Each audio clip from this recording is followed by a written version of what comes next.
Cole, please, that's enough. Oh, shit. Mildly suggestive scene incoming. Let's fucking go. Male wives. Some of us love them. Some of us want to be one. But what happens when your male wife turns out to be a creepy monster who kidnaps you into his strange house and won't let you leave? Well, then Santa's probably been listening to my letters. That's the story of You Make This House a Home, a visual novel that I've been seeing doing the rounds recently and that you guys recommended I play. And thank God you did, because towards the end of this playthrough, this turns into one of the most stomach-churning visual novels I've played on this channel. So I think we just jump straight in and see if we can escape the evil clutches of our new male wife. This game contains heavy gore. That's like my favorite warning to jump into right away. Weirdo? Okay, don't need to get personal with it. Monday, 9:38 a.m. Wakey, eggs and bakey. It's time to start your day. You slowly come to your senses. There seems to be a fuzz hindering your memory, like a cloud around your thoughts. Come on, Nino. I've let you sleep in enough. Oh, fuck, he's actually sexy. Oh, no. Oh, when you can't tell if they're a man or a chick, that's what gets me. All right, we've got an androgynous baddie sitting at the end of our bed. Let's just play it cool. You slowly open your eyes and suppress a noise of alarm as you're met with a tall, pale figure with dark clothes and jet black hair gazing down at you. There you are, honey. We're already running a little behind. You were extremely confused, anxiously scanning the strange yet oddly familiar room. Wait, I don't even know where I am. This isn't my bedroom. I've just woken up with baddie Jeff the Killer at the end of my bed. I'm sure you have a lot of questions. I can answer them all at breakfast, okay? Forced to listen to this man, you hesitantly nod, earning a toothy grin from him before he slipped out of the room. Freak out or stay as calm as you can. Okay, I think internally, I'm a little scared. But mentally, I'm thinking, how can we make the most out of this situation? So let's stay calm for now. You close your eyes and take some deep breaths, opening them again when you feel ready enough to face whatever was downstairs. You get out of bed, your feet leading out towards the bathroom in your room. You had no idea that was in there, yet it was like muscle memory. Oh, like we've been here before. You look at yourself deeply in the mirror. You know it's your face, but it feels wrong somehow. You are feminine presenting, neutral presenting, masculine presenting. It could be fun to go right down the middle. You will be referred to with they, them. Oh, okay, nice. After freshening up a bit and feeling much steadier, you head downstairs. Oh, as you advance downstairs, you're met with the pleasant smell of meat, as well as a soft sizzle of oil on a pan.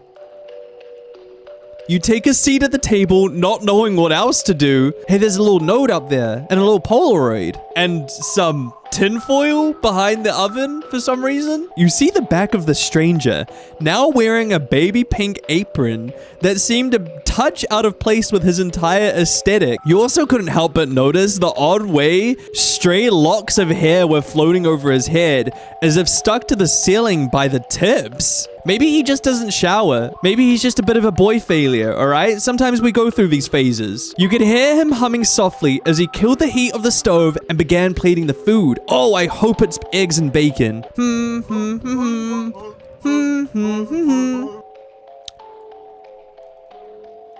I don't know if he's cute or creepy. I don't know how to feel about this. Oh, it's like a natural reaction of Uncanny Valley. Good morning, Nino. Good morning to you, horrors beyond my comprehension. You're presented with a surprisingly adorable breakfast. Oh my god, it is eggs and bacon. From what you could see, a golden brown toast, bacon, and a sunny side up egg with odd specks and powders on the surface. You could only assume to be various seasonings, or maybe his dandruff, because I don't think this guy showers. You should eat. I think you'll enjoy it. Time for breakfast. Jesus! Oh, put that thing away, dude! We don't need to be seeing all that, man! God, Jesus! I got nice teeth, though. Here comes the airplane. Nom, nom, nom, nom, nom. Here comes the second airplane. No, the way I shouldn't say that. Thanks for breakfast, I guess. It's my pleasure, honey. You're looking at me funny, so I'm sure you have some questions. Yeah, who are you? Where am I? And why do you have tinfoil stuffed behind the oven? First things first, my name is... You can call me Cole. Cole the Hole. Awesome. Now that introductions are out of the way, what would you like to know, my dear? Where are you? Who am I? What are you? I feel like that's not a nice thing to ask someone. I'm gonna ask, where am I? Where? Home. Oh, wait, you're actually really cute. This house is a place I brought fresh out of high school. We spent a lot of time here together. Wait, what the fuck? Dude, how the fuck is the demonic horrors beyond my comprehension buying a house in this market before I am? It'll be our 2-year anniversary by the end of the week. Sometimes I wish you could... Oh, I wish you still remembered. Maybe this is like an amnesia situation. 2 years. Or remember. I think the remember part is the more important part. Why can't I remember anything? For your safety, of course. That is probably the worst answer you could have given me in that situation. For your safety is the 3 words I didn't want to hear. The things your mind had gone through, it was the safest option to have you forget. Maybe it's best to leave it at that. Maybe I got like a lobotomy or something. He glances at your empty plate, as if double checking that you ate it all. Would you look at that?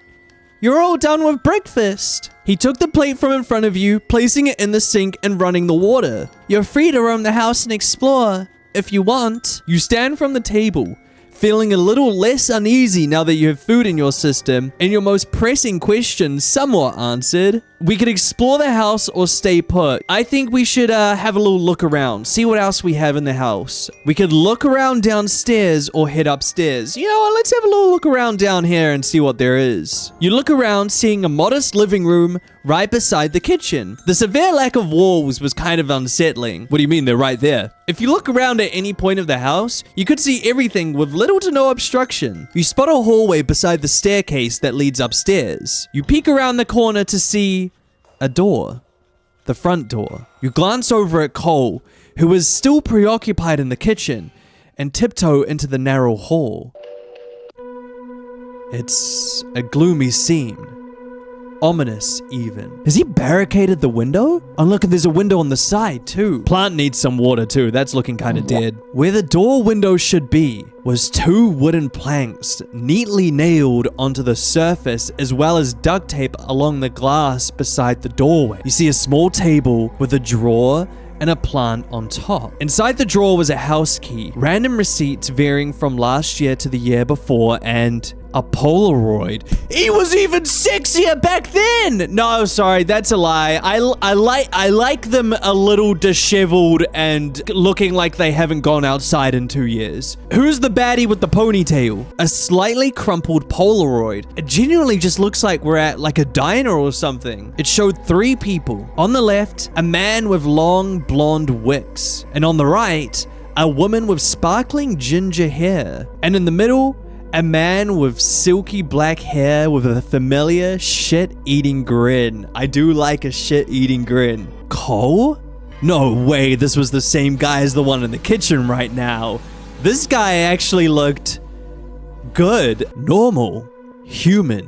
What happened? You put the photo and other various items back into the drawer before creeping closer to the front door. You stare at it blankly for a moment. Does Cole know that I'm doing this? He doesn't care that I'm exploring the house? I guess I can't escape.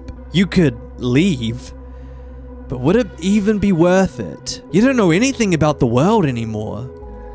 No family, no friends. Leave, stay. Oh my, dude, we can't just leave, right? I don't want to abandon my beautiful male wife, but I do want to see what the outside world looks like. We're gonna be a rude guest, and we're gonna dip. You slowly, very slowly, reach for the handle. Oh, shit. Oh, why does his skin look like that? Why does his... What? You flinch as a murky, toned hand gently grabs yours, preventing you from reaching the door. His skin feels oddly rubbery. Skin adjacent, but not quite there. He actually hasn't showered in 2 years. There you are, Nino. Funny how you immediately wander off to the one place I hoped you wouldn't go. He turns you around with surprisingly controlled force, keeping your back to the door as he clasps your hand with both of his.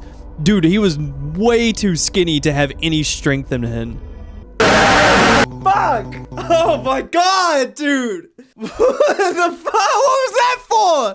Why? That's not gonna want me to stay, Cole! It wouldn't be safe to be outside by yourself like this, Nino. Brother, after that, I don't know if it's safe to be inside. Don't you understand? You suddenly feel an intense pressure at the front of it, as if your brain is trying to force its way out of your skull.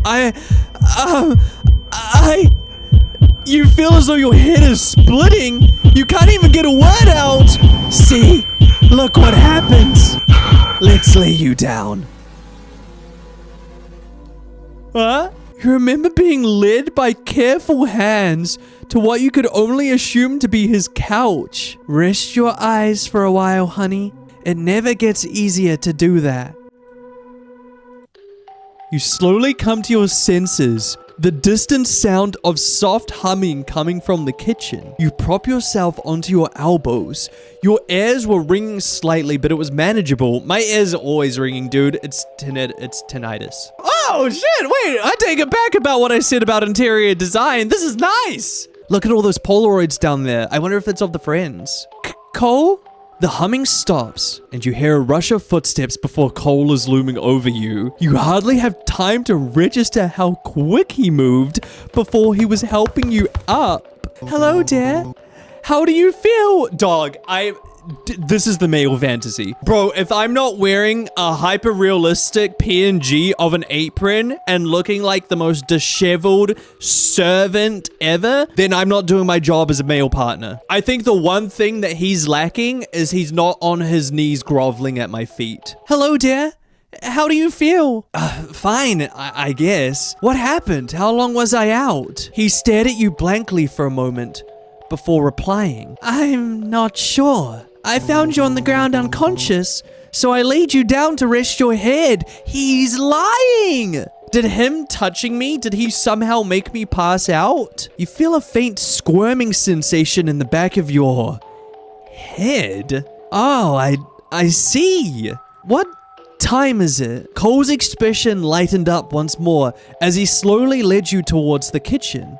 It's lunchtime. Maybe some food will get you feeling better. You open your mouth to say something, but you're sat in the chair once more. Oh God, how did I get here so quickly? Oh, all right.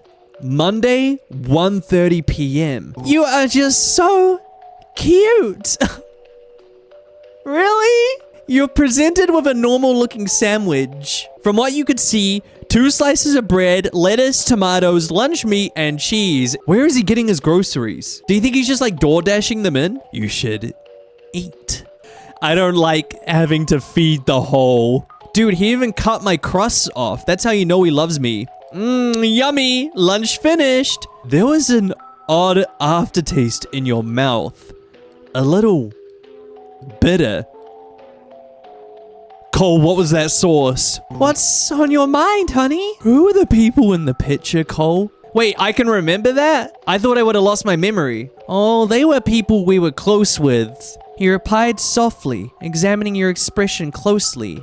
Do you recognize anyone in the picture? Only you, Cole. But just barely. You really did look different. I was handsome, right? I mean, you were okay, but you weren't, you know, pathetic, which is kind of what I like. Yeah, no. Let's raise him up a little bit. Let's say yes. Very handsome. Oh, he's blushing. He's a cutie pie. Still are. Oh, shit. I'm laying the moves on. You giggled with him as he leaned a little closer, clearly enjoying himself. Well, to answer your question, Little Red Riding Hood was a woman named Phoebe, and Goldilocks is a man named Zeke. They were our closest friends. What happened to them? But not anymore?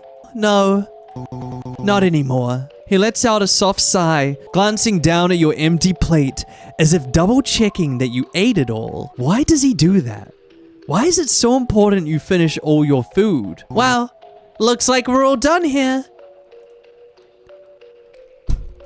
God damn! Those legs go all the way up, Cole! Time for second lunch, baby. I know what's for dinner. He took the plate from in front of you, placing it in the sink and running the water just as he had before.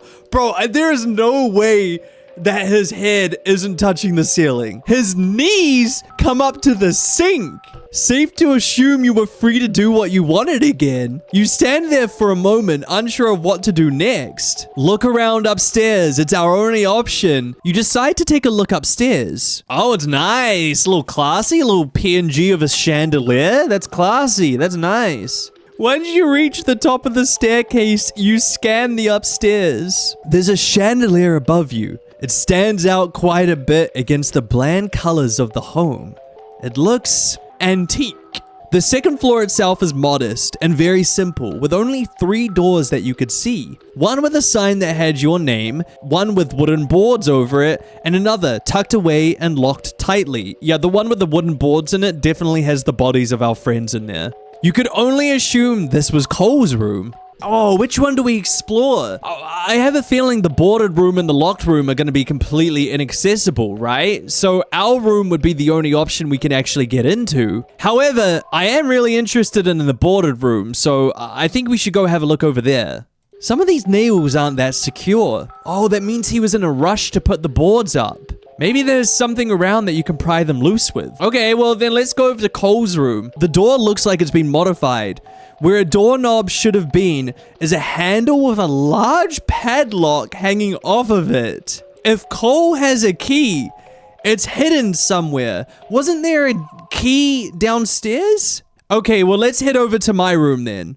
As you enter the room, you stand in the doorway. You see your bed, a closet with 5 of the same sweaters hung up on the clothes hangers, the bathroom, and to your right, a short bookshelf with multiple random books, he better have Dune on there, 2 framed pictures, and a shoebox at the very bottom. You approach the bookshelf, shutting your bedroom door behind you. What are you most curious about? I think I accidentally clicked the shoebox without meaning to. You sit in front of the shelf, pulling out the shoebox. You open the box to see various memorabilia. It was clear at first glance, these were gifts from Cole to you. Oh, once you've examined everything in the box, click continue. From Cole to you, he made me a mixtape? Wait, he really does love me. Some flowers, a little teddy bear. Oh, that's very nice. That's cute. Grandma's antique. Oh, that's when we would have got the chandelier. 919XXXXXX. Did someone try to fucking give my man their number? Dog, a black coffee for $5? That's crazy. And what's this, a shirt? Lords of Acid. This looks like a band shirt, though it's not a band you've heard of. Or maybe you have. You can't remember. It also looked like a little too big for you. Was this one of Cole's? And it smells like a dead rat, so it must be one of his. Is there anything else we missed? I think that's it. Suddenly, you hear Cole's voice call to you from downstairs. Nino! Honey, it's time for dinner. My malewife is calling me. I must go. You step out of the room, closing the door shut behind you. As you descend the stairs, you see Cole waiting at the bottom expectantly. He smiled widely as he gently grasped your shoulder. There you are. Monday, 7 p.m. Whoa, that's a late dinner. I hope he made me like meatloaf. I hope you had a fun day. It was really fun kind of wandering around the house mindlessly like I was a trad wife. You're presented with a spaghetti. Oh, I hate spaghetti, man. Jeez, Cole, do we have to? You hate spaghetti? Well, I guess I don't hate it, but it's like, it's just kind of boring, you know? Especially when my meatballs are like 144p. Spaghetti with, what is that mixed in the noodles? Have you never seen a meatball before, you moron? You should eat. I don't think I want to eat this, man. This time, it feels different. It's important. I cut my spaghetti into pizza shapes. At least he cut the crusts off my spaghetti. It tastes a little better when it's cut into triangles. There were conflicting textures, like you were eating something still alive. What? What the fuck do you mean by that? I've never experienced that before in my life. It's human meat. It's definitely human meat. It made you feel sick to your stomach. Anything new, honey? I don't know why he sounded like that. I'm sorry. Yeah, what's with all the stuff in the shoebox? You mean the shoebox on the bottom shelf in your room? Oh, those are all little gifts and things I gave you when we were just getting together. And when you moved in, naturally all the gifts came right back. But what's mine is yours, and what's yours belongs in your room. If you belong to me, how about me and you head back to my room then? Some of the things in there could be considered trash by now, but I can't bring myself to throw any of our precious memories away. Call me sentimental, but it's far too important to me. Can I ask about the items, like what they were from or when I received them? Of course. Ask away, my dear. You remember the exact details of each gift in that box? I remember every detail of every gift I've ever gotten you, ever. That is really impressive. I thought that was normal for couples to do. Weird, but also kind of sweet. Yeah, I'm not gonna lie to you. Nothing feels, I'm not seeing any red flags. I'm not actually understanding how this is a bad thing at this point. I want to know more about the band shirt. Like, did we see them live? October 25th, 20-something. For my birthday, I wanted to take you to a music festival. Of course, my music taste has always been a bit underground, so I gave you the shirt so you had something to wear. I couldn't bring myself to ask for it back in the end. He picks up the plate, disregarding the strange nature of the meal as he stands to put it in the sink. It's getting late. You should get to bed. It's like 7 o'clock. Again, I'm really struggling to see the downsides of this whole situation. Say goodnight and go to sleep? No! No way! Ask him to lay down with you. Yeah, get in here, dude. Do you want to lay down with me? Just until I fall asleep? There was a brief pause before Cole squeaks out a strangled noise. Really? You're okay with that? You nod, giving him the green light. Oh my god, he's so cute! How am I meant to see this as a bad thing? With those big, beautiful eyes, I'm meant to be scared of him? He was on the very edge of the bed, keeping a respectful distance from you, with his hands folded carefully in front of you. Disrespect me, get closer! Even his hair going into the little love hearts. He looked like even breathing near you wrong would be a cardinal sin on his part. Sweet dreams, my love. His voice is soft, almost reverent. You feel his fingers brush your arm, a fleeting, gentle touch, before sleep pulls you under. October 25th, 2000, 4:12 p.m. Dude, it's a flashback. It's when we went to the concert. You're standing in your old apartment, rummaging through your closet with growing frustration. Every shirt you own feels wrong. Too plain for the kind of music playing that night. Oh, I've only got normie band shirts. Too bright for the time of day. Too boring for the kind of underground music festival Cole insisted on dragging you to for his birthday. Ugh, I just don't have anything that fits the vibe. You flop onto your bed, defeated. Does that mean we're gonna see Cole pre-boy failure? Leaning against the headboard with his knees scrunched up was Cole. Too tall for the twin-sized mattress, but sitting there taking up space as usual. He pipes up.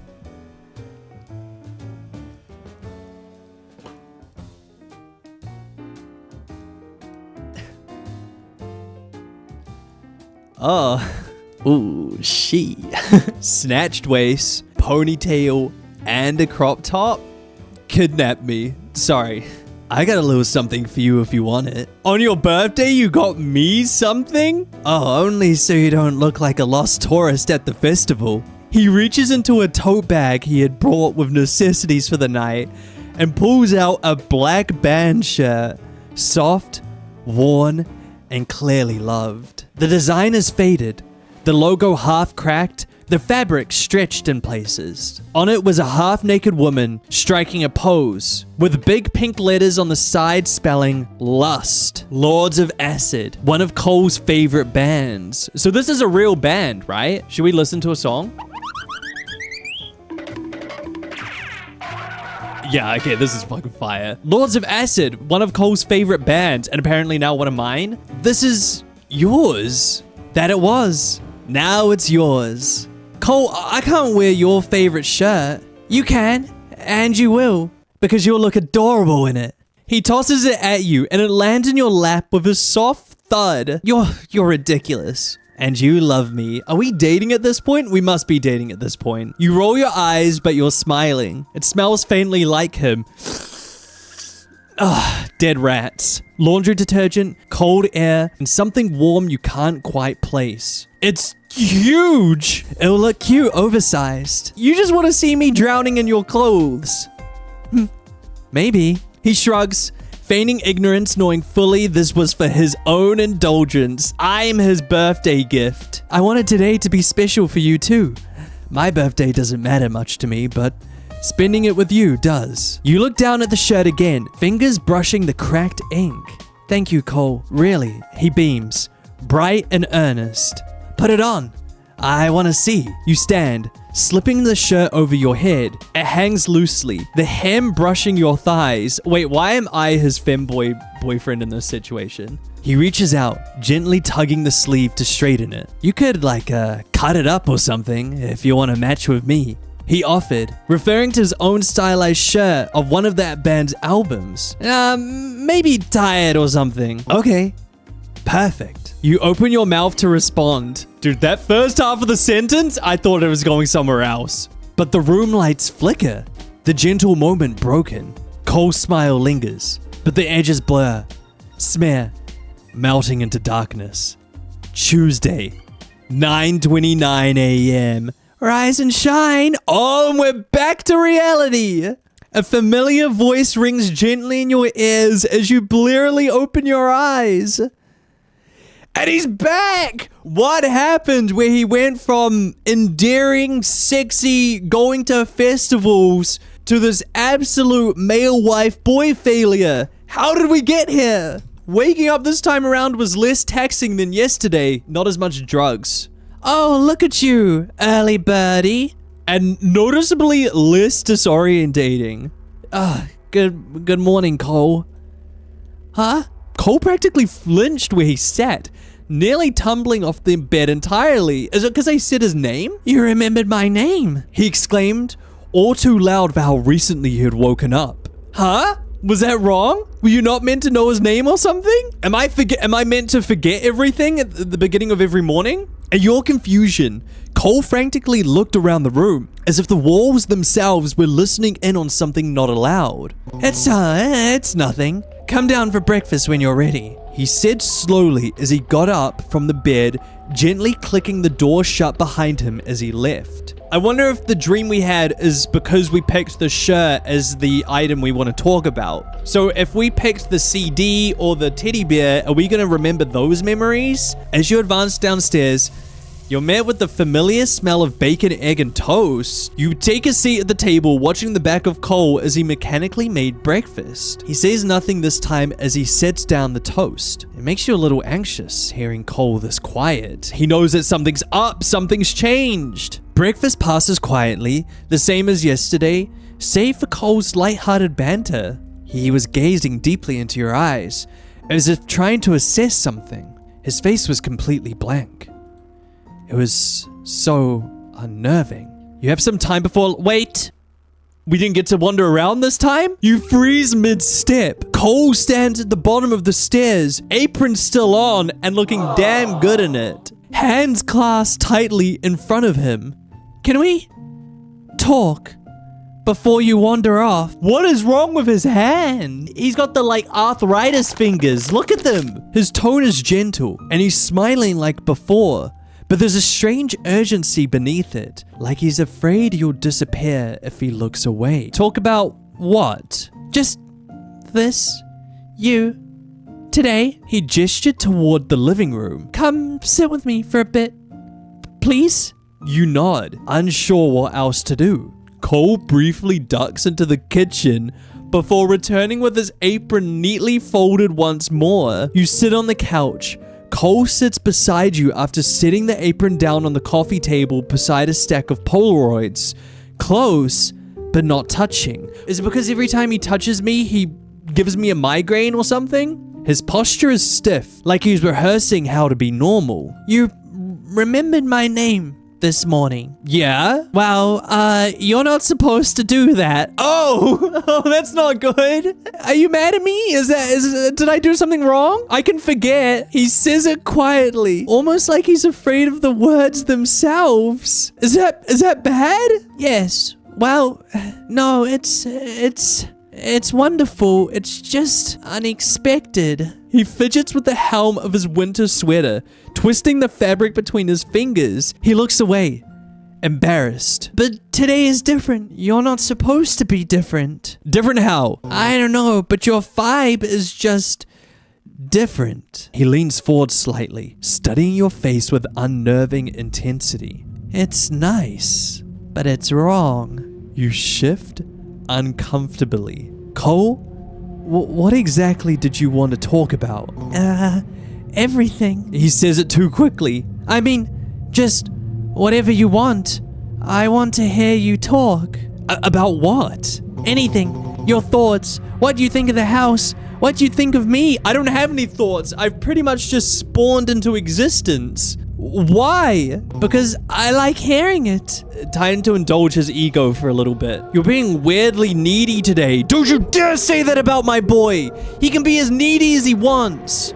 I'm your boyfriend. I'm allowed to be needy. If anything, he's not being needy enough. He hasn't got on his hands and knees once. Hearing the term boyfriend coming from someone you basically met yesterday felt odd, but for some reason it wasn't completely unwelcome. Cole then takes your hand, the vast darkness of his skin nearly swallowing your fingers in his. Tell me something you remember. Dog, look at the texture on his skin. It's like he's decaying. Cole murmured softly, his voice low with reverence. I don't remember much, but you remember my name. I guess that stuck. It's not meant to. Nothing is. He laughs softly, almost breathless. It feels like progress. Like maybe today will be better. Does he want my memories to come back? Better than what? Than every day before today. He says it too quickly again. I don't want to ruin today. His fingers loosen their already gentle grip on yours, trailing down your palm. Can we just enjoy this morning? Talk to me. Ask me things. Let me be here with you. His voice softens. I miss you, even when you're right in front of me. Oh, he's yearning that hard. He's a big yearner. Especially when your mind is usually so far away. I'll have to fix this later, but for now, I want to be here with you.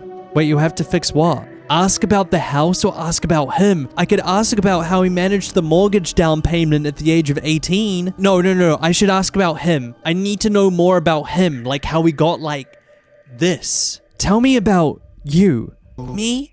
Oh, I'm not that interesting. Yeah, but you're basically still a stranger to me. So tell me something real. Where are you from? Why is your name spelt with a K? Something real. He thinks for a long moment. I like when you say my name. That's not a thing. That's not a fact about you. That's not what I meant. It's what I meant. He leans closer, the few stray strands of hair in front of his face swaying slightly as he turned your hand around in his. I guess we could go over the first date questions. Let's see. My favorite color is red. I like how passionate it looks and how much emotion can vary through it. My favorite animals are bugs. He seems like a bug guy. He kind of looks like a bug himself. The real creepy crawly ones. The ones that maybe an average person would be disgusted at. My favorite season is wintertime, but I hate being cold. When he stopped talking, A calm silence drifted between you. To think at some point these were things you about him that you knew by heart. Thank you, Cole. He smiled. Anytime. Okay, so tell me about the house, dog. What liminal back rooms are we in? How long have we lived here? You moved in a few months ago, but I've been living here since I was 19. Why this house? Because there's no windows? Honestly, I just chose a place far away from my parents, but close by my friends. That's a good house. That is where everyone should live. Did you not have a good relationship with your parents? Does he look like the kind of dude that has a good relationship with his parents? Does he look like he had a father figure in his life? No, he responds dryly, all fondness in his tone shriveled. It made you wonder if his parents were monsters too. But living on my own turned out to be just as bad. This place is too big for one person, and it got lonely whenever my friends couldn't hang out, so you killed them and kept their bodies in the room upstairs, didn't you, Cole? Didn't you? But then, I met you. His hands were fidgeting with yours now. It felt like he did this often once upon a time. You make this house a home, Cole. What happened to me? Oh, we're asking the big questions. He freezes. Nothing. He's lying again. That's not an answer. I don't know what I can tell you. Then tell me what you can. Cole swallows hard. His grip on your hand loosens, then tightens again like he's afraid you'll pull away. You got sick. Really sick. And I didn't know what to do. Sick how? He shakes his head, eyes dropping to your joined hands. You were dizzy, confused. You kept forgetting things. This is just me in my day-to-day life. It's just, I just have ADHD, dog. I thought it was stress or exhaustion, or I should have taken you to a hospital. I know that now. Why didn't you? His breath catches. Because you begged me not to. What? The room feels suddenly smaller. Wait, what happened to me? Do I have amnesia or something? Am I still sick? I did? He nods slowly, like he wasn't sure of what he was saying either. I was trying to respect that. I thought I was helping. Silence settles between you, heavy but not hostile. The conversation lingers in the air long after it ends. You're not sure if you feel closer to him or farther away. Either way, the day moves on. Tuesday, 1:30 p.m. What happened to us? You're presented with another normal looking sandwich. It's definitely my friends that I'm eating. I feel like he's turned fucking Zeke into turkey meat. You're presented with another normal looking sandwich. The same 2 slices of bread, same lettuce, same tomatoes, lunch meat, and same cheese. This guy has the cooking skills of a 20-year-old boy failure, to be honest with you.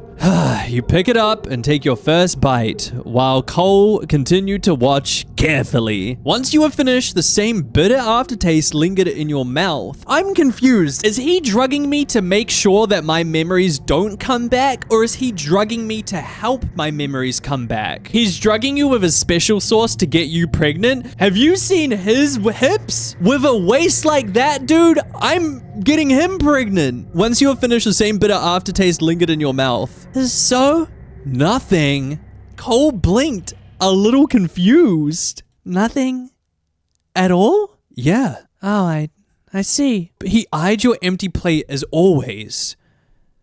God damn! Dude, I'm gonna lick top to bottom like it's a popsicle. Then he took the plate from in front of you, placing it in the sink and running the water just as he had before. This time, you could do what you wanted, right? Grab a fork. What? Why am I grabbing a fork? You then thought of the boarded door upstairs. Oh, of course. The nails looked loose enough to try and pry them off with something like a fork, maybe. But that means you have to distract Cole long enough to get one without being suspicious. You quickly think of the course of action. You awkwardly walk towards Cole as he's doing the dishes. No, he's so cute. Look at him. Dude, are you not wearing gloves while you do the dishes? That's disgusting. He noticed you immediately. Need something, my dear? Just felt like talking a little bit more. He smiled brightly, clearly pleased. Then I'm more than happy to indulge you. Do you have any questions? Why do you love me? What's your full name? Or do you miss going outside? Oh shit, those are all good. Do you miss going outside? He paused mid-scrub, shoulders tensing just slightly. Outside is Complicated. Oh, he lives the same life as a streamer. people would stare, they'd judge and ask questions. But like half the people out there in our alternative, Cole, they have this thing called TikTok these days.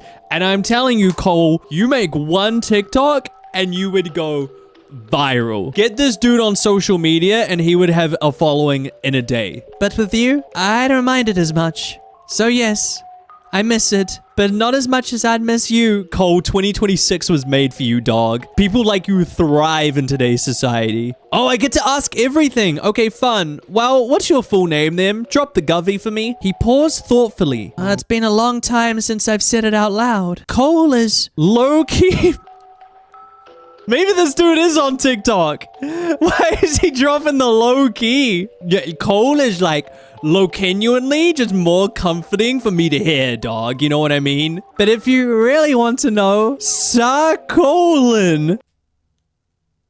What? Low-genuinely, your name is Sarcolin? When I said your full name, I meant more like first name, last name kind of situation. Maybe throw a middle name in there if you have one. I didn't think Cole was short for anything. My full name is Kwang Sarcolin. Why do you love me? He looked a bit surprised at the question, not exactly expecting you to say that. He hummed softly.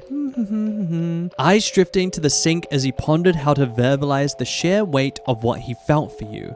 would it be shallow to say because you're human? Well, what does that mean? What does that mean? Are you not? Can I just say that saying you love someone because you're human is like the worst compliment ever? Like how to be so impersonal. I was initially drawn to you with general attraction. Regular human stuff. He paused, fingers stilling in the soapy water. But then you made the attempt to really get to know me. His voice softened, almost reverent. You made me feel real. Are you not real? You don't know how rare that is for someone like me. Dog, what the fuck is happening? He let out a quiet breath, almost a laugh. I love you for you. I mean that. Knock over the paper towels? I'm like a cat. You take a subtle step back, bumping the roll of paper towels off the counter with your shoulder. It hits the floor with a soft thud. He bends down to pick it up.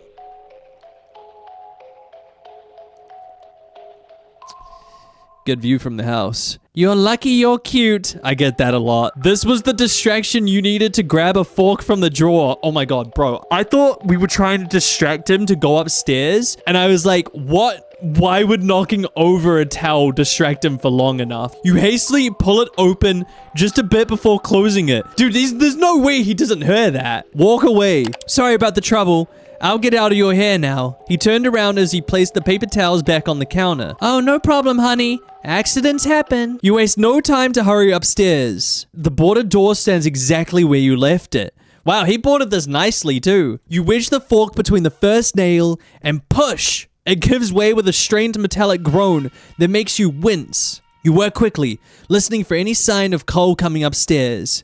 Another board loosens. Another. Are we in? The final plank drops to the floor. You swallow hard and push the door open. The room beyond is dim and still. A storage room. Small, dusty, quiet. Whoa, I knew this guy was a typo negative listener. Dude, look at all this. This is like one of those images where it's like stroke. This is what it's like to have a stroke. It looks like a studio. It does look like a studio. It 100% looks like a recording room of some kind. But the moment your eyes adjust, your stomach twists. Mundane, everyday objects are everywhere. Clothes you don't remember owning. Books with your handwriting in the margins.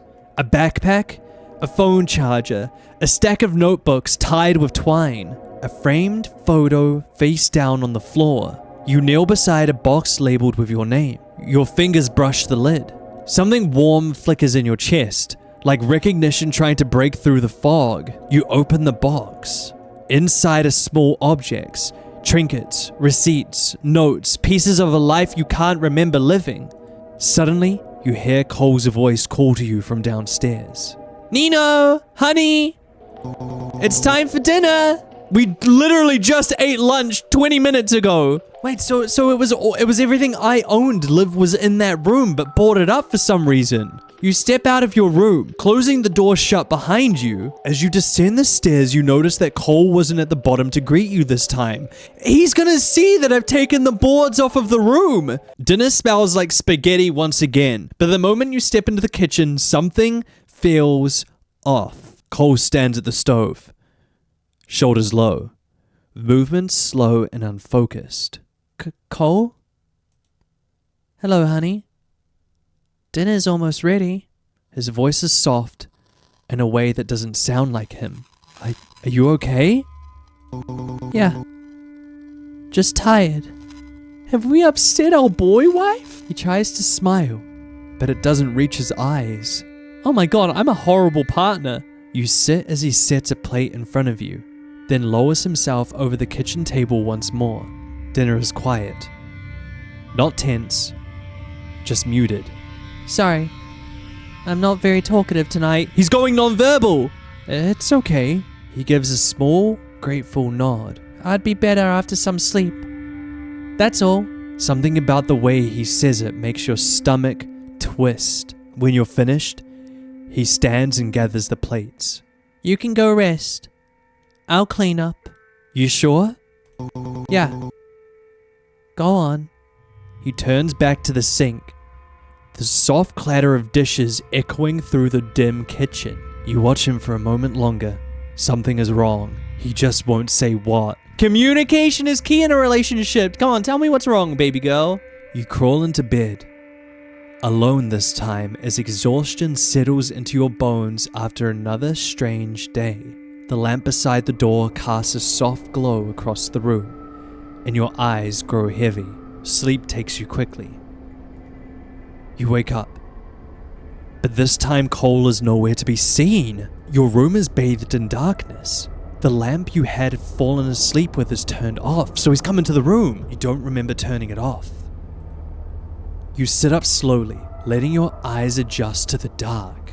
The house feels different at night, colder, heavier, like the walls are listening. Somewhere down the hallway, you hear a hushed voice. It's Cole. Yeah man, who else would it be? You slip out of bed, feet touching the cold floorboards, and creep towards the door. I don't know if I'm gonna like what we see on the other side of the door, dog. There's nothing. I thought he was gonna be out here. The hallway is pitch black, save for a faint slither of light leaking from beneath Cole's bedroom door. His voice is clearer now, and he sounded tense. No, Zeke. Listen to... Oh, shit! What? Wait, Zeke's alive? And he is communicating with Cole. Wait, what the fuck? If Zeke's alive... No, Zeke, listen to me. You freeze. Are they all in on it? Is the ginger girl in on it as well? I know what time it is. I know. No, I didn't tell them anything. I wouldn't do that. His tone sharpens. Not angry, but scared. He's scared talking to Zeke. Zeke, please. Please tell me you can figure something out. The doses need to be higher. Nino's remembering things now. They are wiping my memory. What the fuck is going on? You know how dangerous that could get, don't you? What don't they want me to remember? Then a pause. Oh fuck. You can't hear what's being said on the other end, barely being able to make out what Cole's saying himself. Please. If not for Nino, do it for me. Your heart pounds. You take another step. Then the floor creaks quietly. Oh, fuck. He's gonna eat me, dog. He's gonna kill me. The whispering stops. Silence. You don't move. You don't breathe. I'll call you back. See you soon. Shit. Footsteps. The quiet jingles of a key struggling in a lock. You dart back towards your room, slipping inside just as the hallway light flicks on. You crawl into bed and pull the blanket up to your chin, pretending to be asleep. The doorknob rattles. Your breath catches, but it doesn't open. After a long moment, you hear Cole's footsteps retreating down the hall. The house falls silent again. You stare at the ceiling, wide awake, the darkness pressing in around you. What had he meant by see you soon? You thought he couldn't leave the house. You don't sleep again for a long time. Wednesday, 10:13 a.m. Bang! The boards! The boards! He's putting the boards back up! You wake up to a start, and you're immediately plunged into a state of panic. Bang! Dude, this is what dads are like at like 6 o'clock in the morning on a Saturday. Bang! There was the disturbing sound of a blunt force hitting the wall every now and then. But aside from that, you quickly came to the realization that you couldn't move your fingers. Your hands are taped up. You can't move them anymore. This was his solution? Well, give me cute little mittens. You can't move them anymore. You try to struggle against the tight bindings to no avail. I guess it's better than him chopping them off, right? You flinch at the sound of harsh banging coming from the hallway. You struggle to sit up, the sticky bits of the messy tape job catching on the fabric as you slide your feet off the side of the bed. There was a brief pause in the banging as the shuffle of your feet on the floor of your bedroom before a rush of footsteps approached your door. You instinctively take a step backwards. You palm helplessly at the round doorknob, unable to use your dexterity to open the door. Dude, I feel like I could open a door without my fingers. How are you gonna eat? Oh no, Cole's just gonna have to put the food in my mouth. He's just gonna have to grab me by the chin and slowly feed the food to me. How awful. Whatever will I do in that situation? He slams the door open, bursting in with a hammer in hand and a wild look in his eyes. Oh, shit! Still hot, though. Good morning, Nino. Good morning. You step backwards.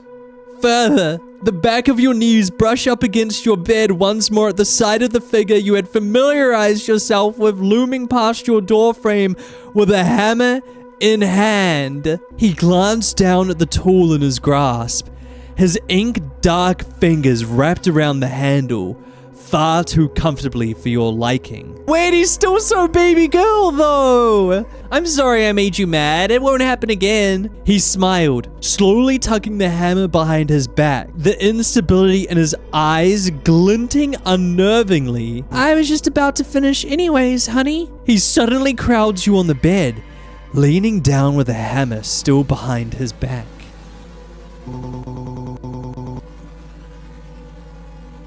You got any more of that bounding tape, Cole? Come on, I'll help you downstairs. He was eager to take one of your bound hands in his, hastily leading you out of your room and downstairs. Cole looked happy to be the one in control of this situation. He was off. Way off. So much so it was concerning. He smiled widely as he sat you down in your seat, scurrying to put the hammer down on the kitchen counter and hastily throwing on his apron before taking his place, leaned over the table. Oh, it's just one big happy family. He plants his elbow arms on the table, leaning in very, very close. His breath is uneven, his eyes bright with a kind of frantic relief. There, see? Everything's fine now, just as it was. His voice is soft, but the softness feels stretched thin, like a thread pulled too tight. Why are my fingers taped up? Things have been a bit unsafe around here, you know? This is gonna help me? Are you upset with me? He stills momentarily. For an instant, he doesn't blink because he's got his eyes closed. Doesn't breathe. Just stares. Upset? He repeats the word like it's foreign. No, sweetheart, I'm not upset. He suddenly gets serious, lowering his voice. If I was upset, you'd know. A chill crawls up your spine. He exhales shakily, rubbing his face with one hand, like he was just as exhausted as you were. I'm not upset. I'm just tired. And I don't want to scare you anymore. He reaches out, brushing his thumb over your tapped fingers. Let's just not do that again. His smile is gentle. His eyes are not. Let's have breakfast, okay? a good fresh start. He turns back to the counter, humming under his breath that same melody from the past 2 days. You watch him move around the kitchen. He isn't cooking bacon or eggs like usual. Maybe it's pancake day. Instead, he reaches for a box of cereal in the cabinet under the silverware. Cereal? What, you gonna give me Fruit Loops? Something simple.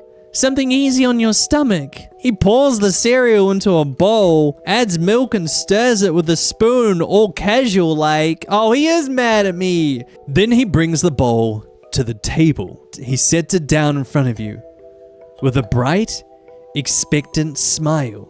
Cole, I can't eat this.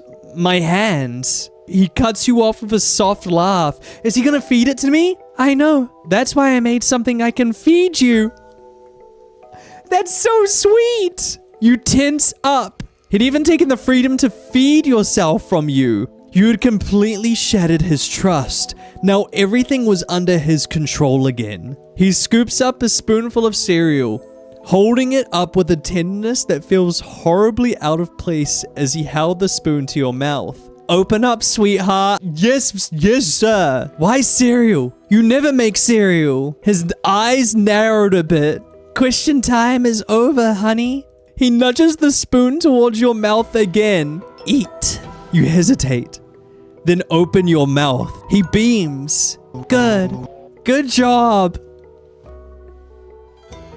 This is fueling some, I don't even want to say it. He feeds you slowly, spoonful by spoonful, watching your face with an intensity that makes your skin prickle. Nino, hands where we can see them? Up here! His eyes follow every swallow, tracing the curve of your throat as he continued to smile approvingly. See? This is nice. Just us. No running around. No secrets. Cole. Shh. Eat first. Talk later. Whatever you say, Cole. He scoops another spoonful, bringing it up to your lips. You can't tell if he's trying to comfort you or keep you quiet, dog. I'd fucking do anything. Comfort, quiet, I don't care. I don't care. He scoops another spoonful, but his hand trembles. Just barely. You almost miss it. Keep eating is our only option. You open your mouth, accepting the next bite. I know this is scary. You're being... He sets the bowl aside. Once the cereal he had poured was gone, brushing your hair with gentle fingers, I'm done. I'm fucking done. You know I love you, right? I always take care of you. Cole cleared the table with a giddy feeling about him. He set the bowl and spoon in the sink. Clearly, he was delighted. Even as he spoke, God, dude, I'm not leaving the house. Ever. How is this meant to be my punishment? Please don't try to undo the tape. His eyes flick down to your taped fingers. The adhesive stark and ugly against your skin. If I find out you've been picking at that tape or trying to wiggle your way out of my care, we'll have to find something a bit more permanent than tape to keep those hands still. He beamed, the warning delivered with the same cadence one might use to tell a child not to touch a hot stove. It was the contrast that made the hair on your arms stand up. The genuine, radiating affection in his expression, paired with the implied threat of further restraint. He stepped back, humming that same haunting melody again, his apron now folded neatly and tucked away. Let's get settled in the living room, honey. Cole murmured, his voice regaining that sing-song quality that always felt like it was masking a jagged edge. He stared you into the living room with a lightness in his step, his hand a constant, guiding weight on your elbow. He settled you onto the plush fabric of the sofa, the cushion sighing beneath your weight. For a moment, he just stood there, gazing down at you with an expression of such raw, starving adoration that it felt more oppressive than the tape on your fingers. It's far too quiet in here, don't you think? He asked, tilting his head. Our home needs a heartbeat, and this room is far too breathless. He leaned in, pressing a quick, dry kiss to your cheek that left a lingering sensation of coldness. Stay right here.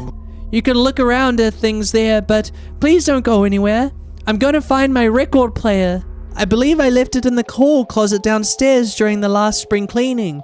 Some music will settle your nerves, and perhaps mine as well. With a final lingering pat on your shoulder, he retreated, his footsteps receding behind the stairs. There was a sound of a door opening and closing, and Cole's footsteps descending. You didn't know there was a basement. Without his constant presence, the living room felt less like a sanctuary and more like a well-decorated waiting room for something inevitable. You shifted your gaze, scanning the room from the safety of the sofa. The coffee table sat within arm's reach, bearing a small, precarious stack of Polaroids, which I want to look at. I want to look at the Polaroids. They were haphazardly piled, the white borders yellowing at the edges, capturing frozen slivers of a life you couldn't recall and you weren't around for. A few feet to your right, 2 frames rested there, though they offered no comfort. One lay face down as if the memory within had been deemed too painful to behold. Beside it sat a neat family photo. A family photo! It seemed normal, save for the faces of the parents that had been meticulously torn away. Oh shit, it was his family! Jogged white paper remained where their features should have been. What are you most curious about? Okay, photos on the top could be really interesting, but I wanted to look at the Polaroids since the first time in this room. I'm gonna say we go for the Polaroids because they are gonna be the most recent photos taken. Each photo is years apart, but all seem to be from the same camera. Look, there's Cole. Is that a dead bird? Oh, he looks cute. Oh, he's done his makeup. Oh, he looks good. Bugs, Gray's knees. Cute, cute. Oh, all our friends. This is definitely the gay friend group at the high school. Zig-stacking cards on him. That's funny as hell. This is disturbing. The rhythmic thumping of footsteps echoed from the depths of the house, growing louder and more certain as Cole ascended the stairs back towards the living room. Dude, I just realized, you know, with my fingers all taped up, I can't scroll through Instagram Reels. Dude, how am I meant to do my daily 3 hours of scrolling if my hands are taped up? He cradled a modest vintage record player against his chest like a prized infant, a few vinyl sleeves tucked carefully under his arms. There was a slight, pleased flush to his pale cheeks, and he walked with a light rhythmic bounce in his step that made him look almost adorably domestic. Found it, he chirped, his voice airy and bright. He moved a space among the haunting Polaroids to set down the machine. He handled the equipment with a level of tenderness that bordered on reverence, his long, rubbery fingers delicately sliding a record from its sleeve. He didn't look at you immediately, too absorbed in the ritual of the needle meeting the groove. His expression, one of serene, uncomplicated contentment. As the first notes of a slow, melancholic piano piece drifted into the room, Cole finally looked up. The music seemed to soften his posture. The silence of the house was gone, replaced by a soft melody that you quickly recognized to be the song he often hummed under his breath, though the music felt less like a comfort and more like a curtain being drawn over the exits. Better, isn't it?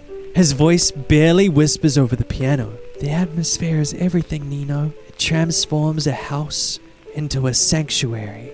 He stepped closer, the distance between you closing slowly. He didn't touch you this time, but the way he lingered just outside your personal space felt like a claim. You look so thoughtful. What's on your mind, my love? Fuck. Okay, we have to ask him about the photos. I don't really care how old they are because I feel like that's not that important, but we have to ask him what's going on inside of them. I can try. He looks at the scattered Polaroids again, eyes tracing each one like they're pieces of a puzzle only he understands. They're snapshots of different times of my life. He taps one with his knuckle. Some of these were taken before I met you. Way before. He smiles faintly as he glances at a photo of him, Zeke, and Phoebe. All of these are very special to me. Even with the one with you and Drag? I suppose I wanted to look at them again. How old are these? Pretty old. Some are from when I was barely 6 years old. What? He killed that bird. Some are from my high school years. He picks up one of the older ones. The one where he looks innocent and curious with makeup smudged all over his face. This one was taken before my parents really started to drift away from me. I just found one of my father's old cameras, and I was really excited. I was always different, even as a little kid. I used to put on my nana's makeup and walk around in her heels as a child. From the get-go, I was meant for this life. He doesn't say what changed, just that things did. Cole lets out a slow breath, grounding himself. Thank you for spending time with me. Looking all sultry like that, is this when the fun begins? You spend a few more moments together, quietly existing with each other as Cole switched out the record a few more times. He exchanged memories for time, speaking fondly of experiences you had no memory of. Eventually, he got up to prepare lunch. Another sandwich? Like any other day. You'd followed after your boyfriend hovering around the kitchen. You didn't want to bother him, but there really wasn't much else to do. Cole? Yes, my love? Cole chirped, reaching for his apron, but pausing halfway to respond. Would you mind making me something other than a sandwich? Wow, I don't appreciate my male wife.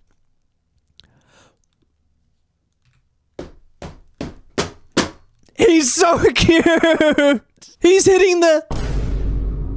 He leaned over the table towards where you stood. You don't like it? I don't know, man. I could just use something different every now and then. You shrugged. Cole's face was hard to read for a moment before he smiled widely. This game was made for me. It was made for me. It was made for me and me only. I'd love to. Cole's voice was steady over the rhythmic tapping of a knife hitting a cutting board. A lot of people have told me the silence of the house was eerie, since it was usually so empty, but I find it clarifying. The scent of toasted sourdough and melted cheese began to drift through the air. How is he getting these ingredients? He plated the grilled cheese with... It's still a fucking sandwich. What? He still just made me a sandwich. He plated a grilled cheese with precision, cutting the sandwich into 2 perfect triangles. He set a bowl of tomato soup beside it. There's soup there, so it's considered more than just a sandwich. As you sat down at the small wooden table, the silence he had praised felt heavier than usual. He slid the plate towards you, the golden brown crust of the sandwich glistening under the kitchen light. Pretty plating, huh? You poked at the sandwich,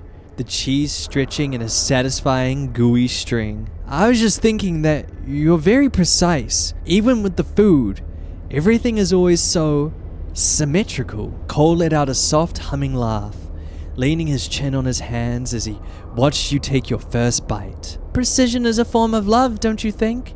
To care for the smallest detail is to care for the whole. Plus, I used to be a chef. Really? Then why can you not make more than just a sandwich? The conversation drifted, circling around the mundane. Cole was in a particularly good mood, his topics light and his voice airy. However, as the meal wound down, the air shifted. Cole didn't move to clear the plates. Instead, he stayed, leaned in, his eyes scanning your face with an intensity that felt less like affection and more like an audit. He was searching for something. A flicker of recognition, a sign of a returning memory, or perhaps just a sign that you were still under his spell. He smiled warmly as he cleared the table.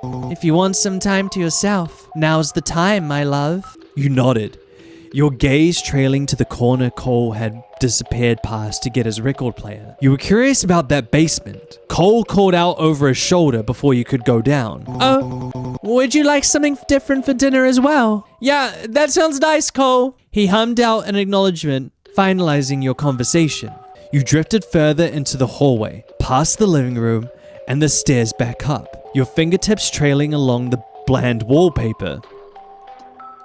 How? What? How am I trailing anything? I'm bound and gagged. That was when you saw it. A narrow door, tucked behind a shadowed corner.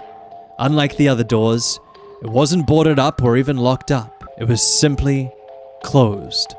with a handle that felt ice cold against your palm. You pressed your ear to the wood. There was no sound, but there was a draft. A thin, sharp current of air that smelled of damp concrete and something rottingly metallic, like old rusting pennies. It was the only place in the house that didn't smell of Cole's pervasive warmth.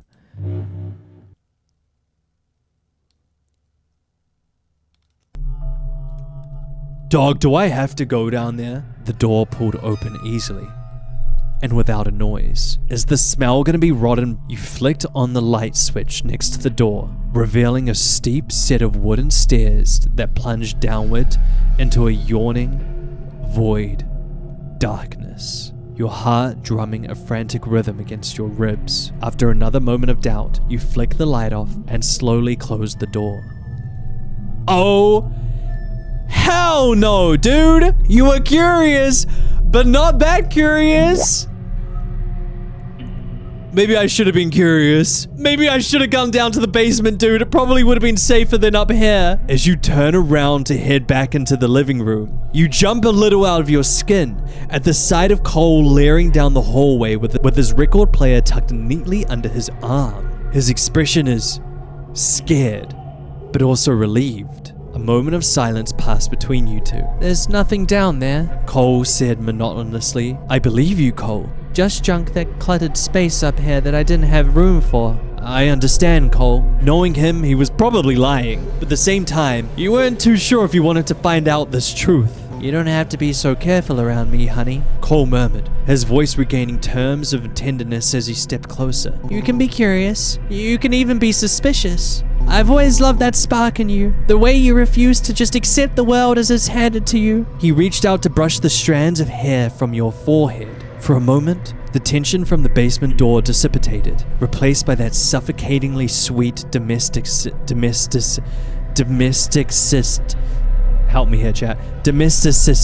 He shrugged towards the living room, signaling that that's where you should be, away from here. He stepped past you towards the basement, opening the door and heading, shutting behind him, a telltale click informing you that he had locked it behind him. The afternoon stretched into a slow, syrupy blur. Cole spent the hours in a state of high-functioning devotion. He didn't hover, but he was always there. A shadow in the periphery, a soft footfall in the hallway, a sudden, warm hand on your shoulder as you read. I don't see the bad things about this situation. Like, I'm gonna be honest, I've got a male wife who looks after me.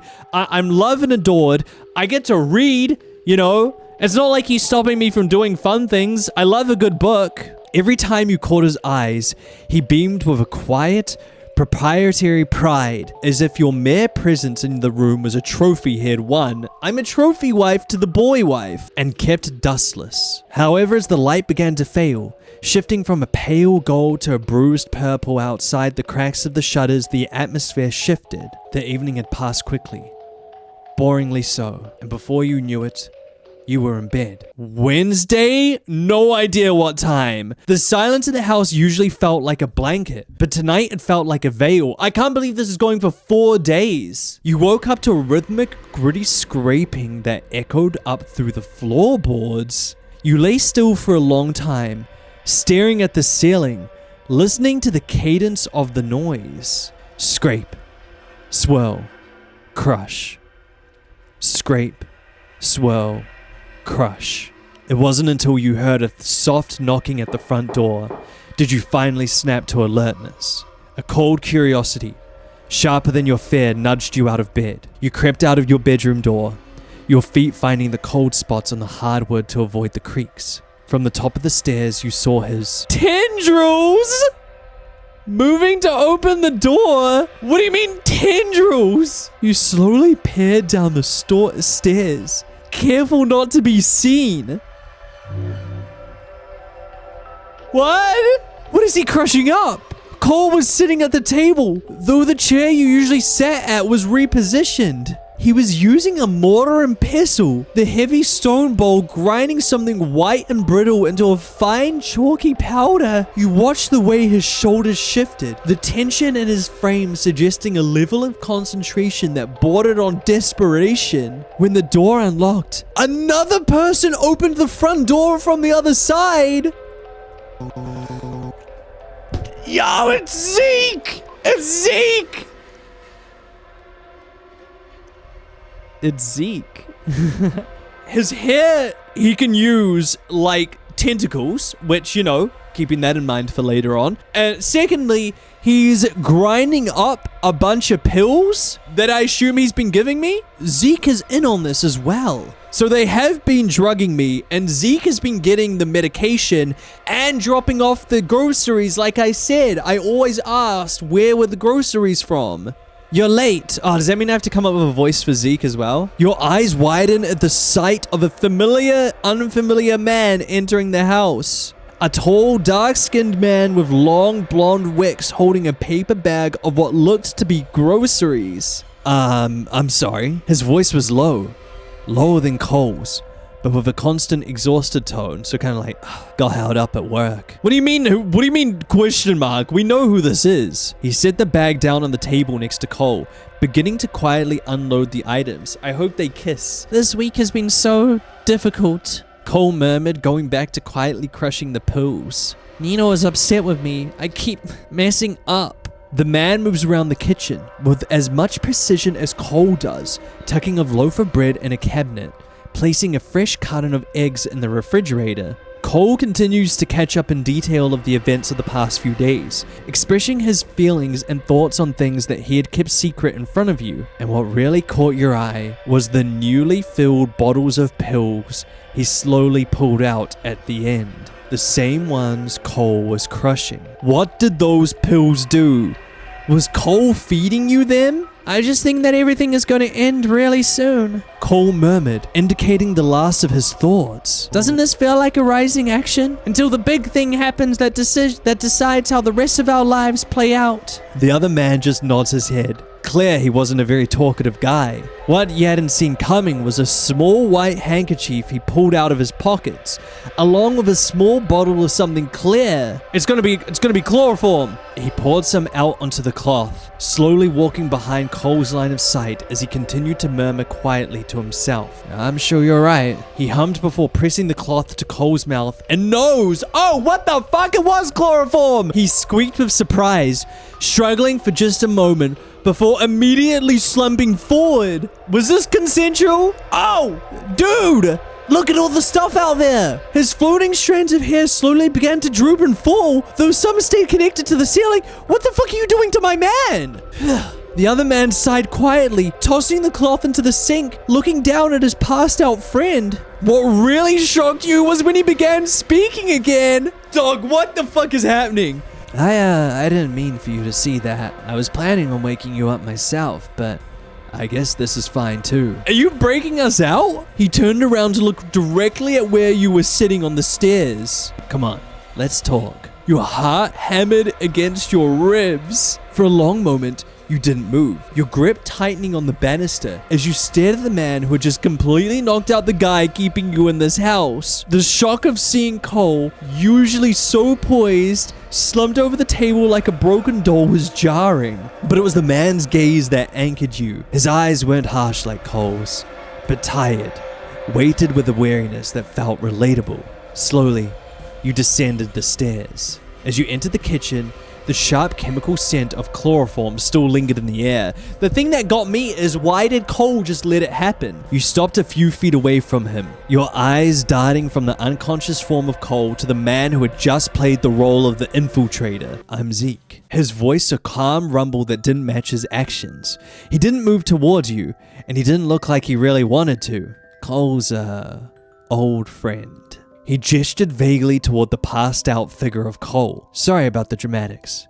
He doesn't like hearing things he doesn't want to, and he's real stubborn. You looked at the knocked over mortar and pestle, the white powder still clinging to the stone, and then back to the pill bottles. The realization that your daily recovery was probably a curated chemical haze hit you like an epiphany. You turned back to Zeke, who was already nodding slowly, like he knew that you had put the pieces together. I'm not actually sick, am I? He slowly shook his head no. He was lying to me the entire time.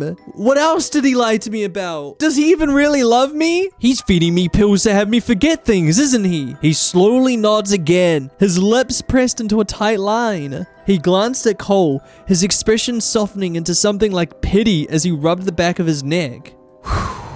God, who is the artist for this game? He thinks he's saving you, in his own twisted way. But the truth is, he's just terrified of you running away from him when you remember everything he's done. Which, you absolutely should.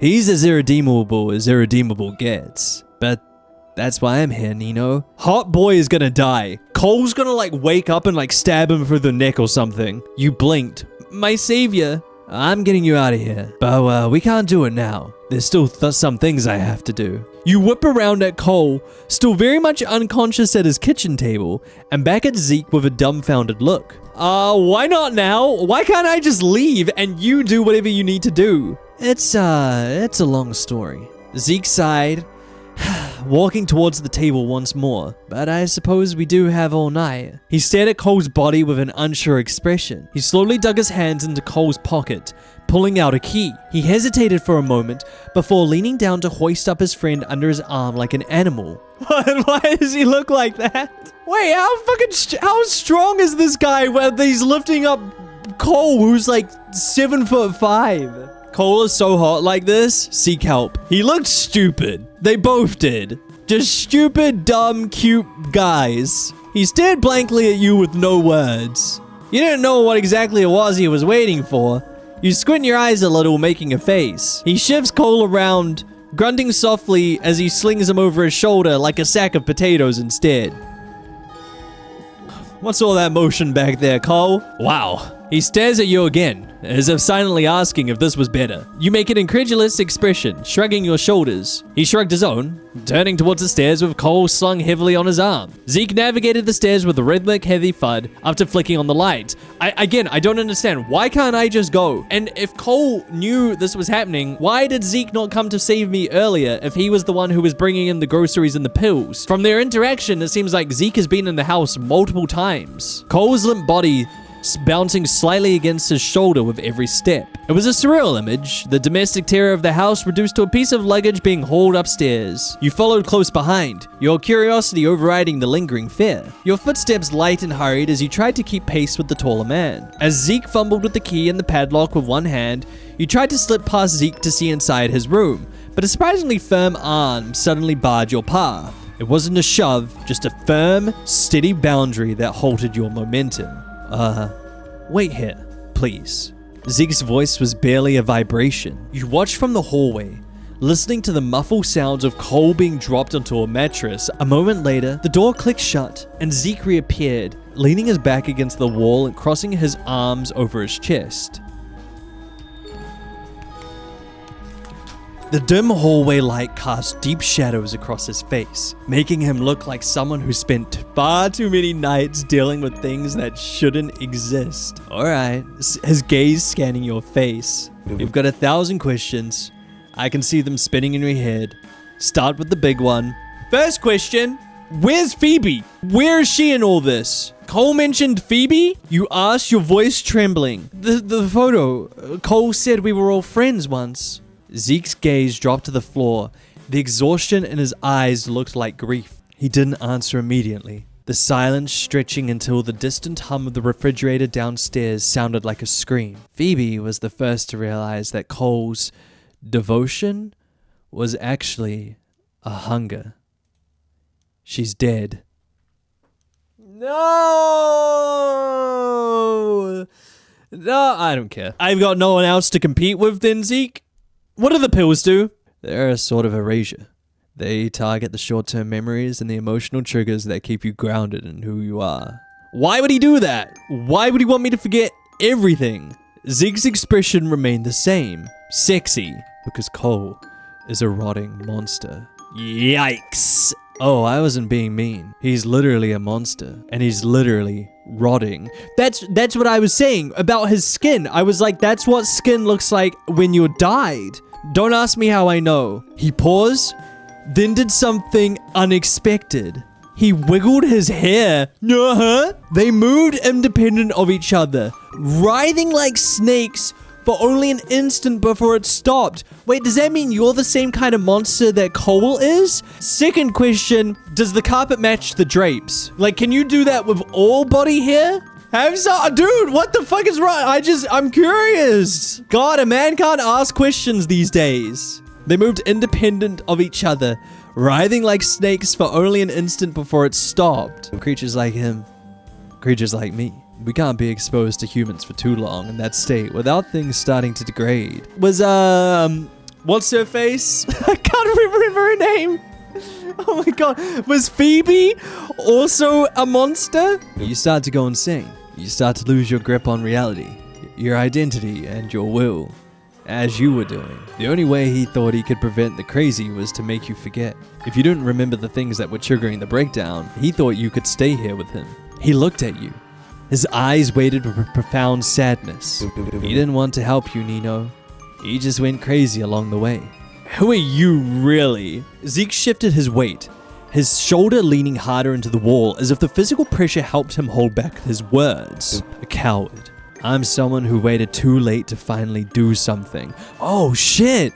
So he's admitting his wrong. He looked at you with a strange sort of warmth. I'm gonna be honest. I know you know more than Cole thinks you do. I've been weaning you off the medication by emptying half the bottles and filling them back up with darts. Oh fuck, so he's actually been helping me!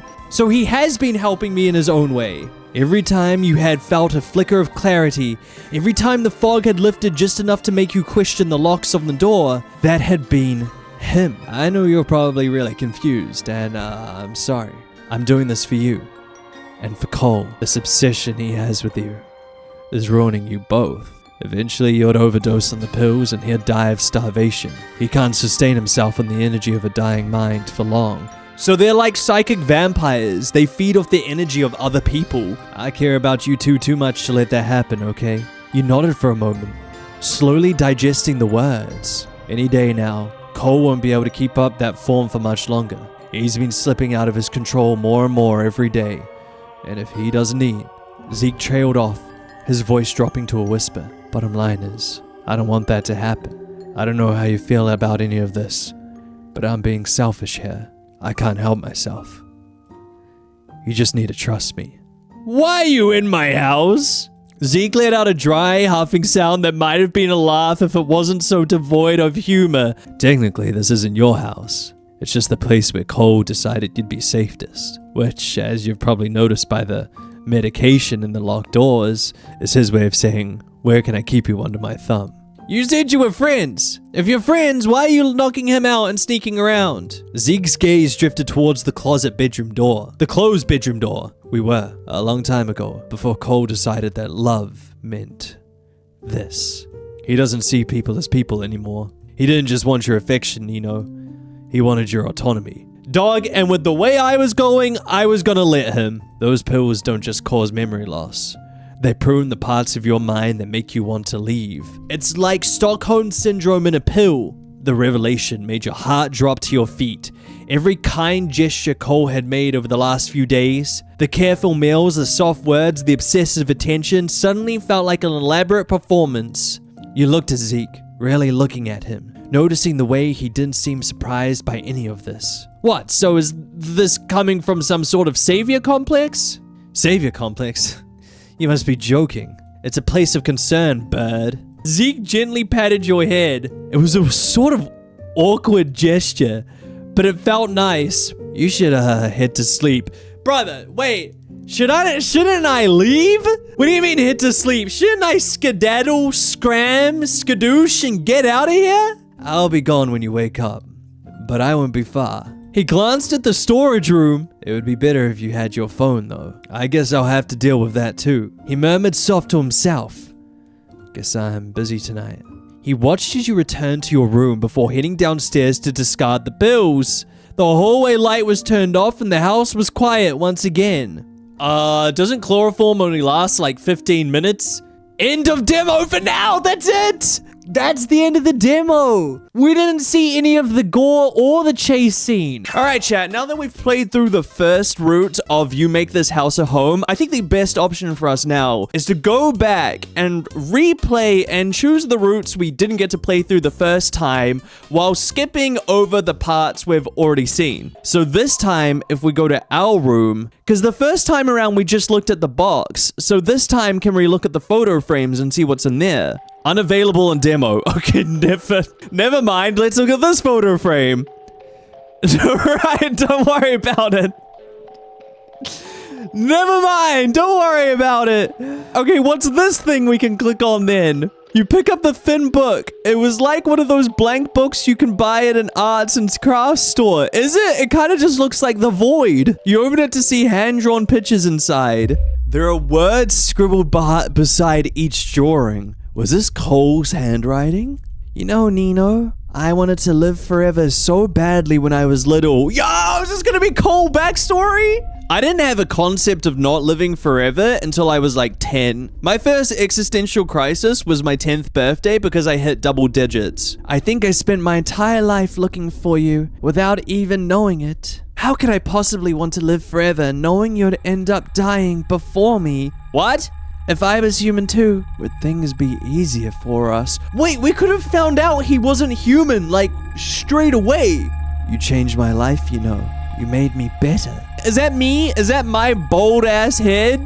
Every point in my life was leading up to this. I can change this one little thing if it means I get to keep you by my side. I'd do anything you wanted me to if you just asked. They told me I'm driving you insane. You don't seem that insane to me. The fuck does that doctor know about you that I don't? You don't need that.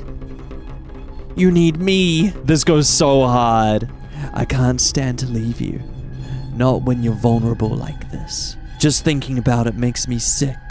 I can leave everything behind if it means I get to move forward with you. I love you. Suddenly, you hear Cole's voice call to you from downstairs. Nino, honey, it's time for dinner. This is so different from the first route. The first time around, we just missed like all the lore drop. This time, I want to ask about the family photos. Who the fuck is she, Cole? Oh, wait, I don't know if that's Cole. Sorry, I said my jealousy came out for a second there. I don't actually think that's Cole. Never mind, that's probably his parents or something. You glance at the family photos where two people had their faces torn off as well. Maybe it's his parents' wedding photo. But why did he have it? And why did he keep it if he doesn't like his parents? So now, are we gonna ask him about the photos that we just picked up? Oh, yeah. We looked at the framed photos. Oh? Which one? His eyes trailed to the fireplace mantle, noticing the photo that was originally face down was propped up again, and his smile slowly faded. Uh-oh, did we make him mad? The older looking one. I see. He hesitated before standing to lower the picture frame once more. Oh shit, this is a big question. Well, we already know who the people in the photo were. They were his parents. So why was it lowered? He looked away briefly. Something unreadable yet pained flashed in his void-like eyes. It kind of hurts to look at. My entire childhood. This photo was everything I imagined love to be. He looked sadly nostalgic, his fingers tracing the edge of the lowered frame. Sometimes I dream about what our wedding would look like. I'm hoping in our wedding, we're both wearing the wedding dresses. And every single time, I imagine it just like this picture. It was a mistake for me to have it. Okay, so who are the people in the photo then? My mother and father. It was from their wedding day. My grandmother took the photo and framed it for them. To be very honest, I took it from their house when He trailed off briefly. When I left, why steal it if it belonged to your parents? Cole sighed, pausing for a moment as if gathering thoughts. We, never had a very strong relationship with each other. That's including my parents' marriage. When I was younger, I would beg my mother to tell me the story of her and my father's wedding day all the time. I loved love. It was a beautiful thing. He turned slowly, returning to your space. But it was also delicate.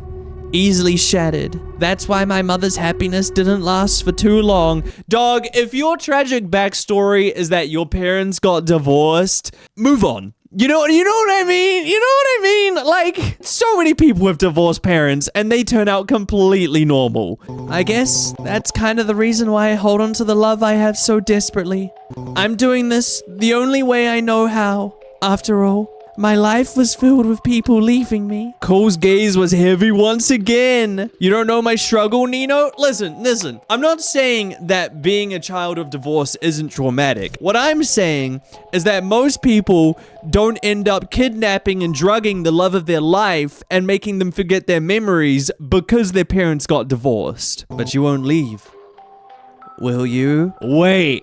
This feels like a big decision. We can either give in to Cole and say, of course not, we won't leave, or we can keep our dirty mouth shut and not answer. Two? You want to say nothing? Okay, that's a brave choice, chat. Your silence was a million words to Cole. Nothing changed in his expression, save for the slight twitch in his eyes. That's been happening a lot more recently. Right then. Thank you for spending time with me. Oh, he's pissed. I feel like we skipped through a lot there. I want to go back to where he asks us if we want to leave or not and see what happens if we say we want to stay with him. Cole's eyes shimmered softly with something hopelessly soft. He shakily gasped your sleeve, slowly undoing the tape and bringing your hand to his face.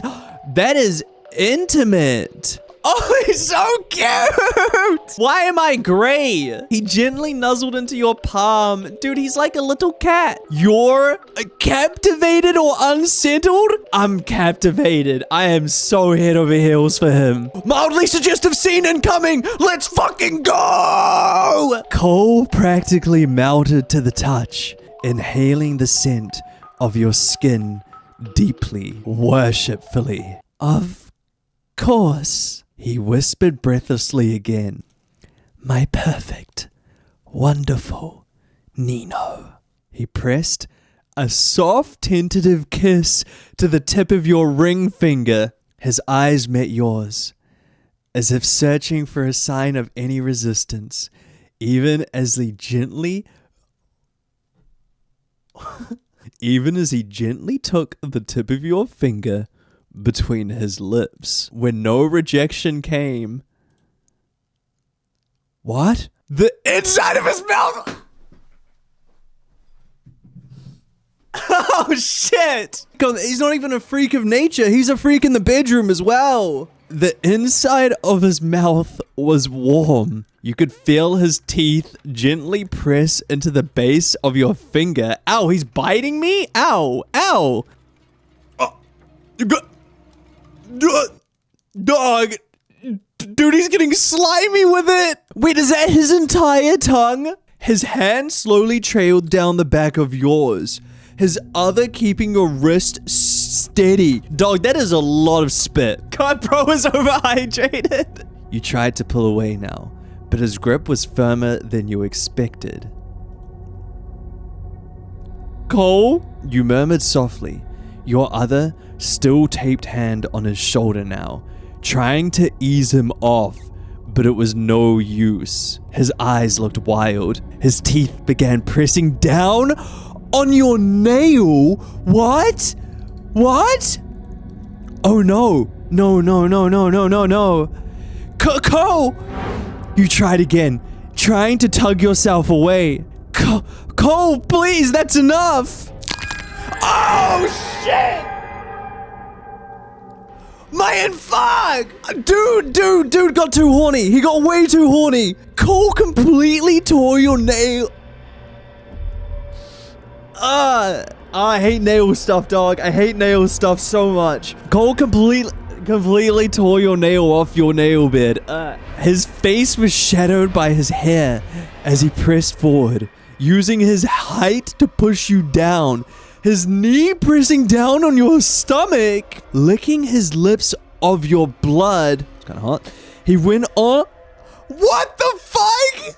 He went on to rip the nails off of all your fingers. His other hand gripped tightly at your other wrist, keeping you from resisting. Sometime between him mangling your fingertips and your screams of agony, you lose consciousness, going numb. You've never been so glad to stop feeling in your entire life. What happened to him devoting everything to me? Wednesday? You could feel a slight pressure on your hands, a light rhythmic tightening around the tips of your fingers. But the movement felt distant, as if your nerves were muffled by a thick layer of wool. I feel sick. So what? Maybe he's like wrapping up my fingers in bandages? As your eyes blinked open, the ceiling of your bedroom drifted into focus, the familiar view from your bed offering a deceptive sense of security. Cole was hovering over you.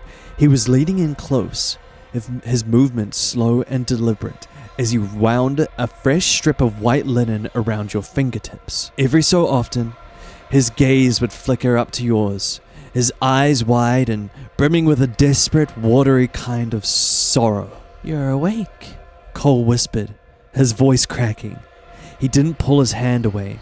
Instead, he gently pressed a kiss to the back of your bandaged wrist. Oh, my sweet, precious love. Please forgive me. Yeah, I'm gonna say it, Cole.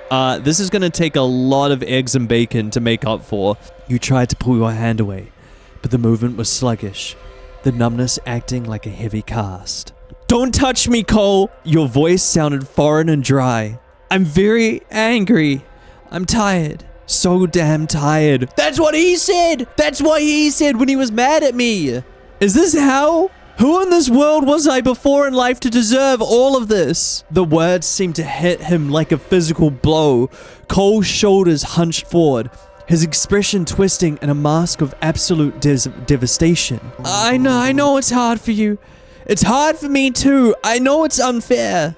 Is he crying? There was a redness clustering at the bottom of his eyes. Was that blood? I didn't mean to hurt you. I didn't know why it happened to me. I couldn't control it. I promise. I couldn't. Please forgive me. He keeps tugging at your sleeve, as if willing your forgiveness into truth. My heart, my love, my life, please forgive me. Okay, I mean, if you make me 2 eggs this morning and maybe 3 pieces of bacon, then I'll forgive you. I'm sorry. It won't happen again, I promise. Just stop looking at me like that. You look at him with pity or disgust. We're hitting new levels. I want to see what happens if we completely reject him. I'm going to take the lead here, chat, and I'm going to say disgust. Oh, fuck, what did I do? He's turned into something from Amori. You look at him, not with the softness of a partner, but with the clinical detachment of someone observing a parasite. The sight of him, trembling, clinging to your sleeve with those long fingers, no longer evoked a sense of tragedy. It felt like a performance. A calculated display of fragility designed to make you feel like the monster for wanting distance. He wasn't a broken man. He was a monster who had mistaken his hunger for passion. Stop it, you said, your voice cutting through his whimpering like a blade. He's like a fucking puppy dog. Just stop. You pulled your arm back with a slow motion, the linen bandages scraping against the fabric of your sleeve. Cole recoiled as if you had struck him. He looked utterly shattered, yet all you could think about was the memory of him swallowing pieces of you. How can you even say you didn't mean to? You didn't just lose control, Cole. You looked at me, someone who can't even remember their own life, and you decided that the best way to show love was to hurt me. The silence that followed was heavy, smelling of sterile linen and the faint metallic tang of old blood. Cole didn't snap back with the defense or a sudden urge of anger. Instead, he seemed to shrink as if the weight of your words had physically crushed his ribs. He looked up at you through the fringe of his hair, his expression one of raw, pathetic longing. He was waiting for the moment where you would soften, where the cycle would reset, and you would tell him it was okay. But the warmth didn't come. You watched him, really watched him, and noticed the way his fingers still twitched with a residual hunger in the movement. It was the look of a man who had tasted something he loved and was now mourning the loss of the flavor rather than the trauma he had inflicted. The realization settled in your chest like a stone. His apologies weren't for your pain. They were for his own guilt. He wasn't mourning the act. He was mourning the fact that he had ruined the perfection of it.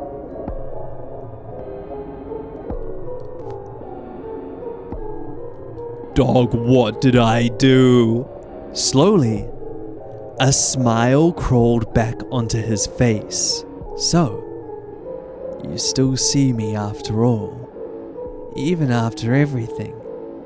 You always find a way to see right through me. You felt a scoff bubble up in your throat, though it never reached your lips. The irony was suffocating. His days actively sculpting your reality until you were nothing more than a mirror reflecting whatever vision of love he wanted to see. Yet he was the one scared? He didn't want a partner. He wanted a collection. I always loved that about you. Even when no one else cared enough to understand me. You saw me, all of me. Slowly, you shifted your weight, feeling the rough texture of the bed sheets under your skin. You looked past him, and then back to the bandaged wreckage of your fingertips. So Zeke, if there's any time for you to show up, buddy, it's now. The chloroform would be really helpful right now. You needed to get out of this house. After a few moments of silence, Cole finally retreated without a word. The room felt different now. The soft lighting and the curated comfort of the bed felt like a stage set. He wanted you to be a version of yourself that he could understand, a version that forgave him because you had no other choice. You laid back down, letting the ache of the week ease you back to sleep. Wednesday. What the fuck? We didn't try to escape. What's the next morning gonna look like? Yeah, we've seen all this. So that's it. There's no consequences from the day beforehand? Okay, so after seeing all those like mini routes and different options and our fingernails getting ripped off, now we want to go back and see if we can get into the basement and get any other endings in this game. Do nothing, look around upstairs, or stay and ask questions. I lean towards saying nothing. Let's just make shit as awkward as humanly possible until he cracks before I crack. You get up from your seat with a certain drag to your limbs. You quietly walk over to the drawer with the utensils, pulling it open and reaching for a knife. I haven't done this before. This is gonna be payback for the fingernails. Pretty boy's about to get shanked. You see his back turned to you, washing the singular dish you had eaten with such focus and care. Then you look back at the knife in your hand. You take a step forward. You slowly raise your arm over your head, and he's gonna stop me. Oh no! Oh no, my baby boy! Oh, right in the jugular! You stabbed him in the neck! Blood began spraying as he toppled over, gasping. You had punched an artery. I'm actually so sad. I'm genuinely hurt. I'm actually like upset. For some reason, you were suddenly paralyzed, your limbs refusing to cooperate with you. No matter how much you wanted to take this chance to flee the house, you could only stare as Cole's appearance had changed. His limbs becoming bony, with dark tendrils withering around his body like drying snakes. Horror struck you as Cole's eyes met yours. He barely looked humane. You were afraid he was going to finally kill you. Yet when he spoke, it was soft. It's okay, honey. Everything's okay. Don't panic. He wheezed as he struggled to stand. There. You look so afraid. He gathered your stiff body in his arms, gently squeezing you. I'm so sorry I scared you. Why is he taking the blame? I stabbed him. Am I so horrible? You want me dead? His hold became firm, unwilling to let you go even as his legs buckled, dragging you down to the floor with him. Would you have preferred it if I was human, my love? Wait, this wasn't a fun route at all. It was getting hard to breathe. Could we have avoided this if I wasn't so disgusting? Cole's body was warm. So warm. I forgive you, even if you aren't sorry. I forgive you. You wake up on the couch, completely disorientated. I thought he was trying to kill me as well. I thought he was taking me down with him. You slowly sit up, you resisting the urge to close your eyes again as your vision swam. Cole was nowhere to be seen. The blood on the ground was gone, and the bathroom was empty when you peeked inside. He must be in his room. How did I get on the couch? We're sat for dinner. On the table is spaghetti. Again. Damn, he got stabbed and he still made me dinner? That's a good house husband. Eat it? Fuck no. We finally have our chance to not be drugged. I'm skedaddling, dude. I'm getting out of here. You leave the food on the table completely untouched and turn to go upstairs. You decide to go to sleep early. Why would I not try to leave? So this time if we ask why my finger's taped up, why do I have a stab wound in my throat? Okay. Clearly he's fine, if not a bit bitter. Something inside you hopes he's not upset at you. I get it, you know. You're scared, I'm scary. It's really only natural you'll react this way. He sighed, rubbing at the near invisible stitches in his neck. Oh, he stitched himself up? Ew. You swallow hard, unsure whether to apologize or stay silent. Cole, you don't have to explain. I know why you did it. It doesn't matter. You reacted, I reacted. We're both still here. He lifts his head. Oh, he looks cute like that. Oh, he looks good. He lifts his head. It looked like the wound was sewn shut. Oh yeah, look, there's a scar. With his own hair. That cannot be sanitary, dog. And look, I'm fine. You didn't even hit anything important. He says it like he's trying to comfort you, but it only makes your pulse spike. Are you upset with me? For an instant, he doesn't blink, doesn't breathe, just stares. Upset? He repeats the word like it's foreign. No, sweetheart, I'm not upset. He suddenly gets serious, lowering his voice. If I was upset, you'd know. I'm not upset. I'm just tired, and I don't want to scare you anymore. Let's have breakfast, okay? A good fresh start, and so we're back to where we were before. You drifted further into hallway, past the living room, and the stairs back up, your fingertips trailing along the bland wallpaper. That was when you saw it. A narrow door, tucked behind a shadowed corner. Unlike the other doors, it wasn't boarded up or even locked up. It was simply closed, with a handle that felt ice cold against your palm even through the tape. You used your other hand's thumb to try to wedge it under the small gap that had formed around the edges of the tape due to sweat. Wait, is this the basement? You wiggle it free enough for you to pull the tape off with your teeth. Finally, dog, let me see what's in the basement! The door pulled open easily, and without noise. You flicked on the light switch next to the door, revealing a steep set of wooden stairs that plunged downward into a yawning void darkness. Please let me actually go down there this time. Your heart drumming a frantic rhythm against your ribs, you stepped onto the first stair, the wood creaking under your weight with a sound that felt like a warning. As you descended carefully, the light from overhead shrank, leaving you enveloped in a gloom that felt almost like liquid. The bit we're in! We finally made it to the basement, dude! Oh my god, that took so long! The basement didn't just feel colder.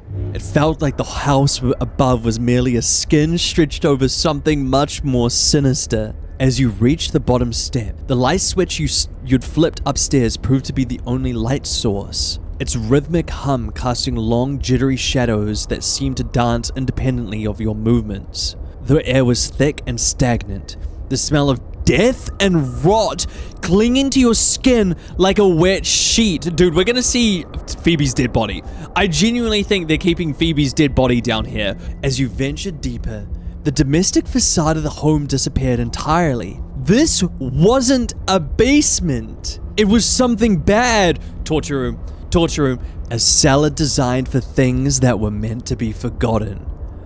Permanently to your left, a haunted-looking door. You paused, your breath hitching in your throat. Across the door was a cabinet. The surface was stained and warped with something dark and suspicious. There were 2 boxes on top, both stained at the bottom with something dark and thick. We're gonna find a head in the box.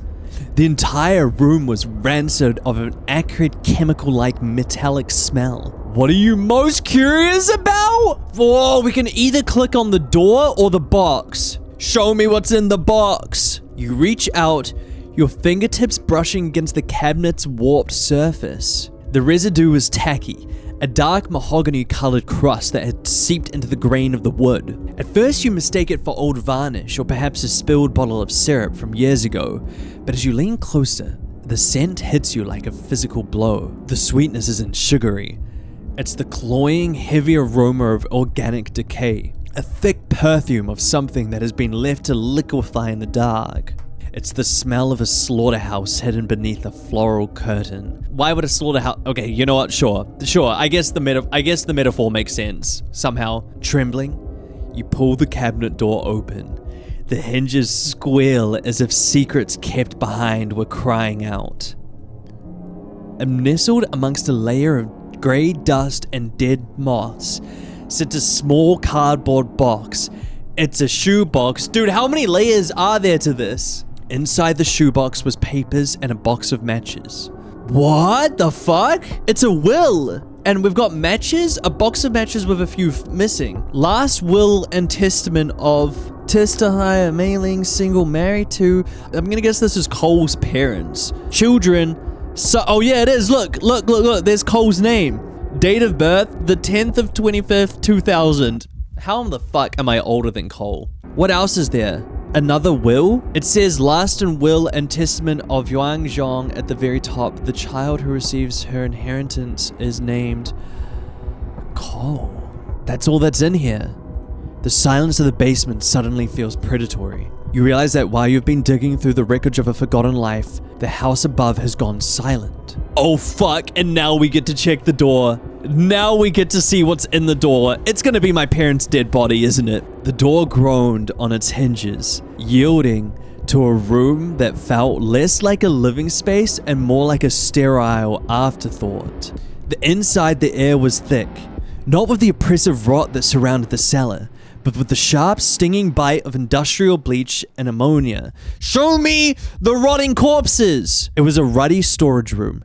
Everything here was strips of the curated warmth Cole maintained upstairs.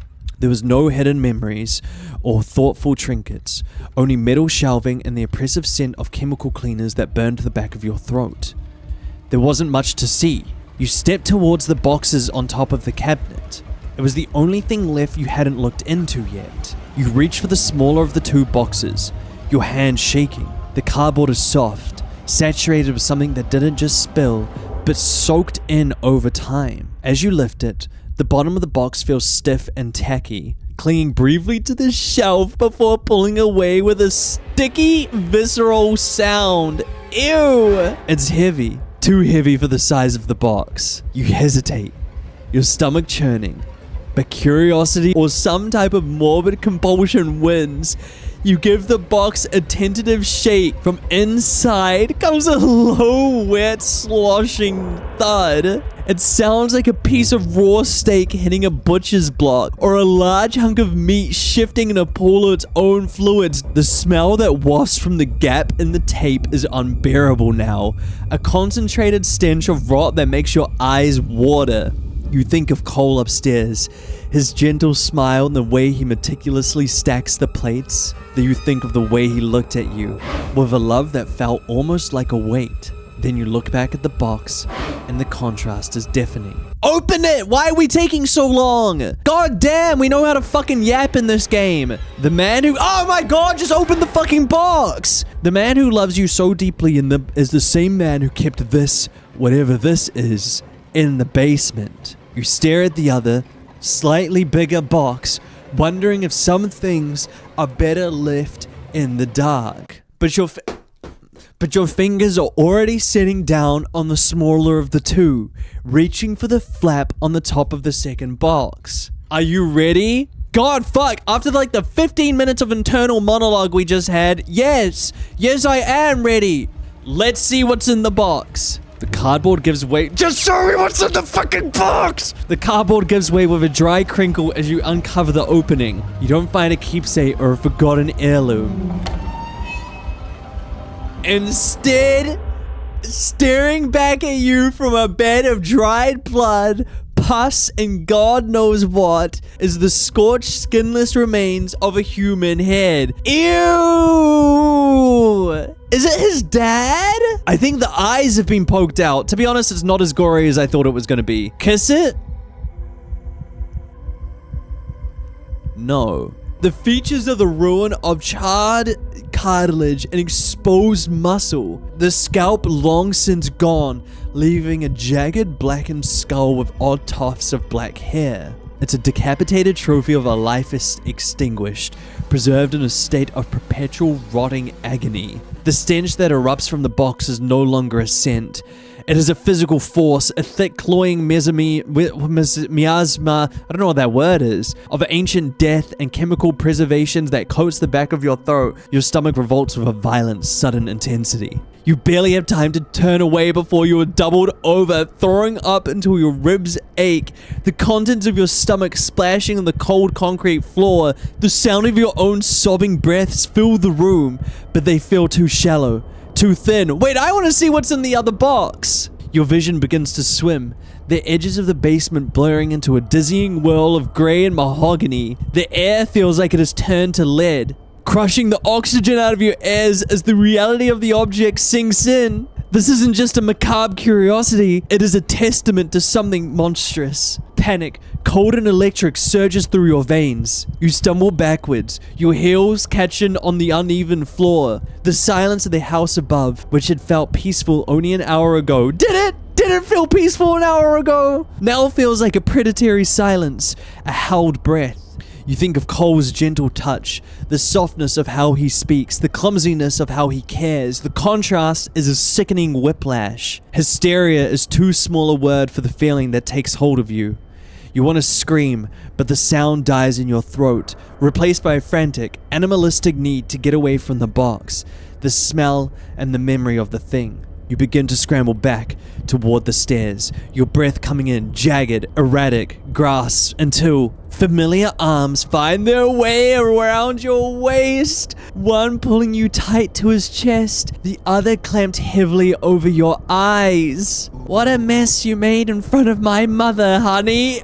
Oh, shit, it was his mom. First impressions are everything, you know. You just keep her down there? The shock of his touch was like an electric jolt, and your instincts screamed for distance. Run! With a sound of panic, you twisted violently in his grip, shoving your elbows into his chest and kicking out with everything you had. You managed to break one arm free, your hand clawing at the air, desperate to find an exit from this nightmare of concrete and rot. Cole didn't flinch.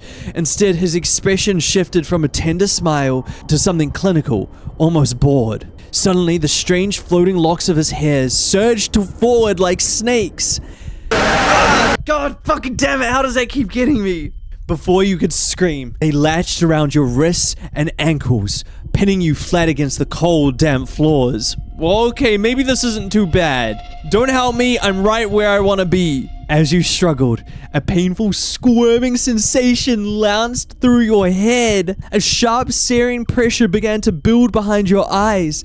A localized explosion of white noise that drowned out the sound of your own frantic heartbeat. Felt as though a needle were being driven slowly into the center of your brain. He was lobotomizing me, triggering a blinding migraine that blurred the world into a smear of gray and shadow. Cole leaned down, his face hovering just inches from you.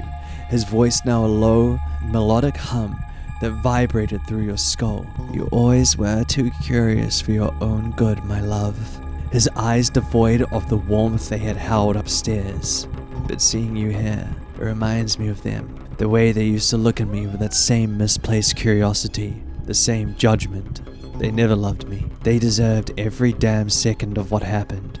They were in the way of the life I wanted to build. Dog, you can just move states, delete social media, and get a new phone. And guess what? You're free. They were in the way of the life I wanted to build. Our life.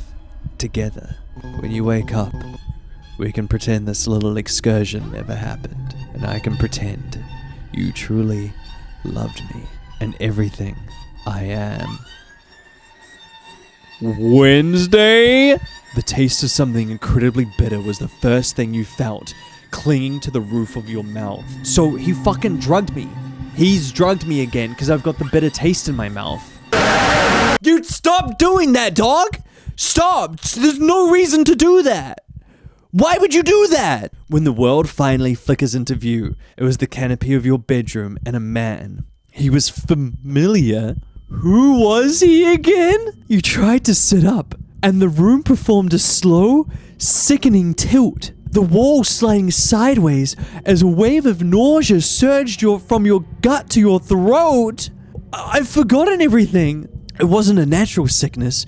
It was a chemical heaviness. Easy, my love.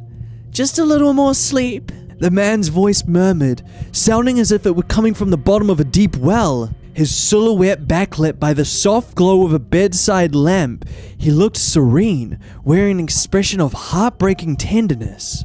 He leaned over you, pressing a damp, cool cloth to your forehead with a tentative touch. You tried to remember how you had gotten back to hit bed, but the memory was a jagged hole, smoothed over by a layer of artificial numbness. You had such a scary episode. Cole whispered. Wait, how do I know his name? He didn't tell me his name. His eyes searching yours for a flicker of the disorientation that he had carefully cultivated. That's right. His name was Cole. You should have told me you weren't feeling well. You must have been exhausted. He moved with a practiced rhythmic grace, shifting to the other side of the bed to adjust the pillows beneath your head. On the nightstand sat a small tray, a bowl of red liquid, and a thing of something clear. Are you hungry, Nino? Dog, I don't know. I think I just thrown up into a bowl or something.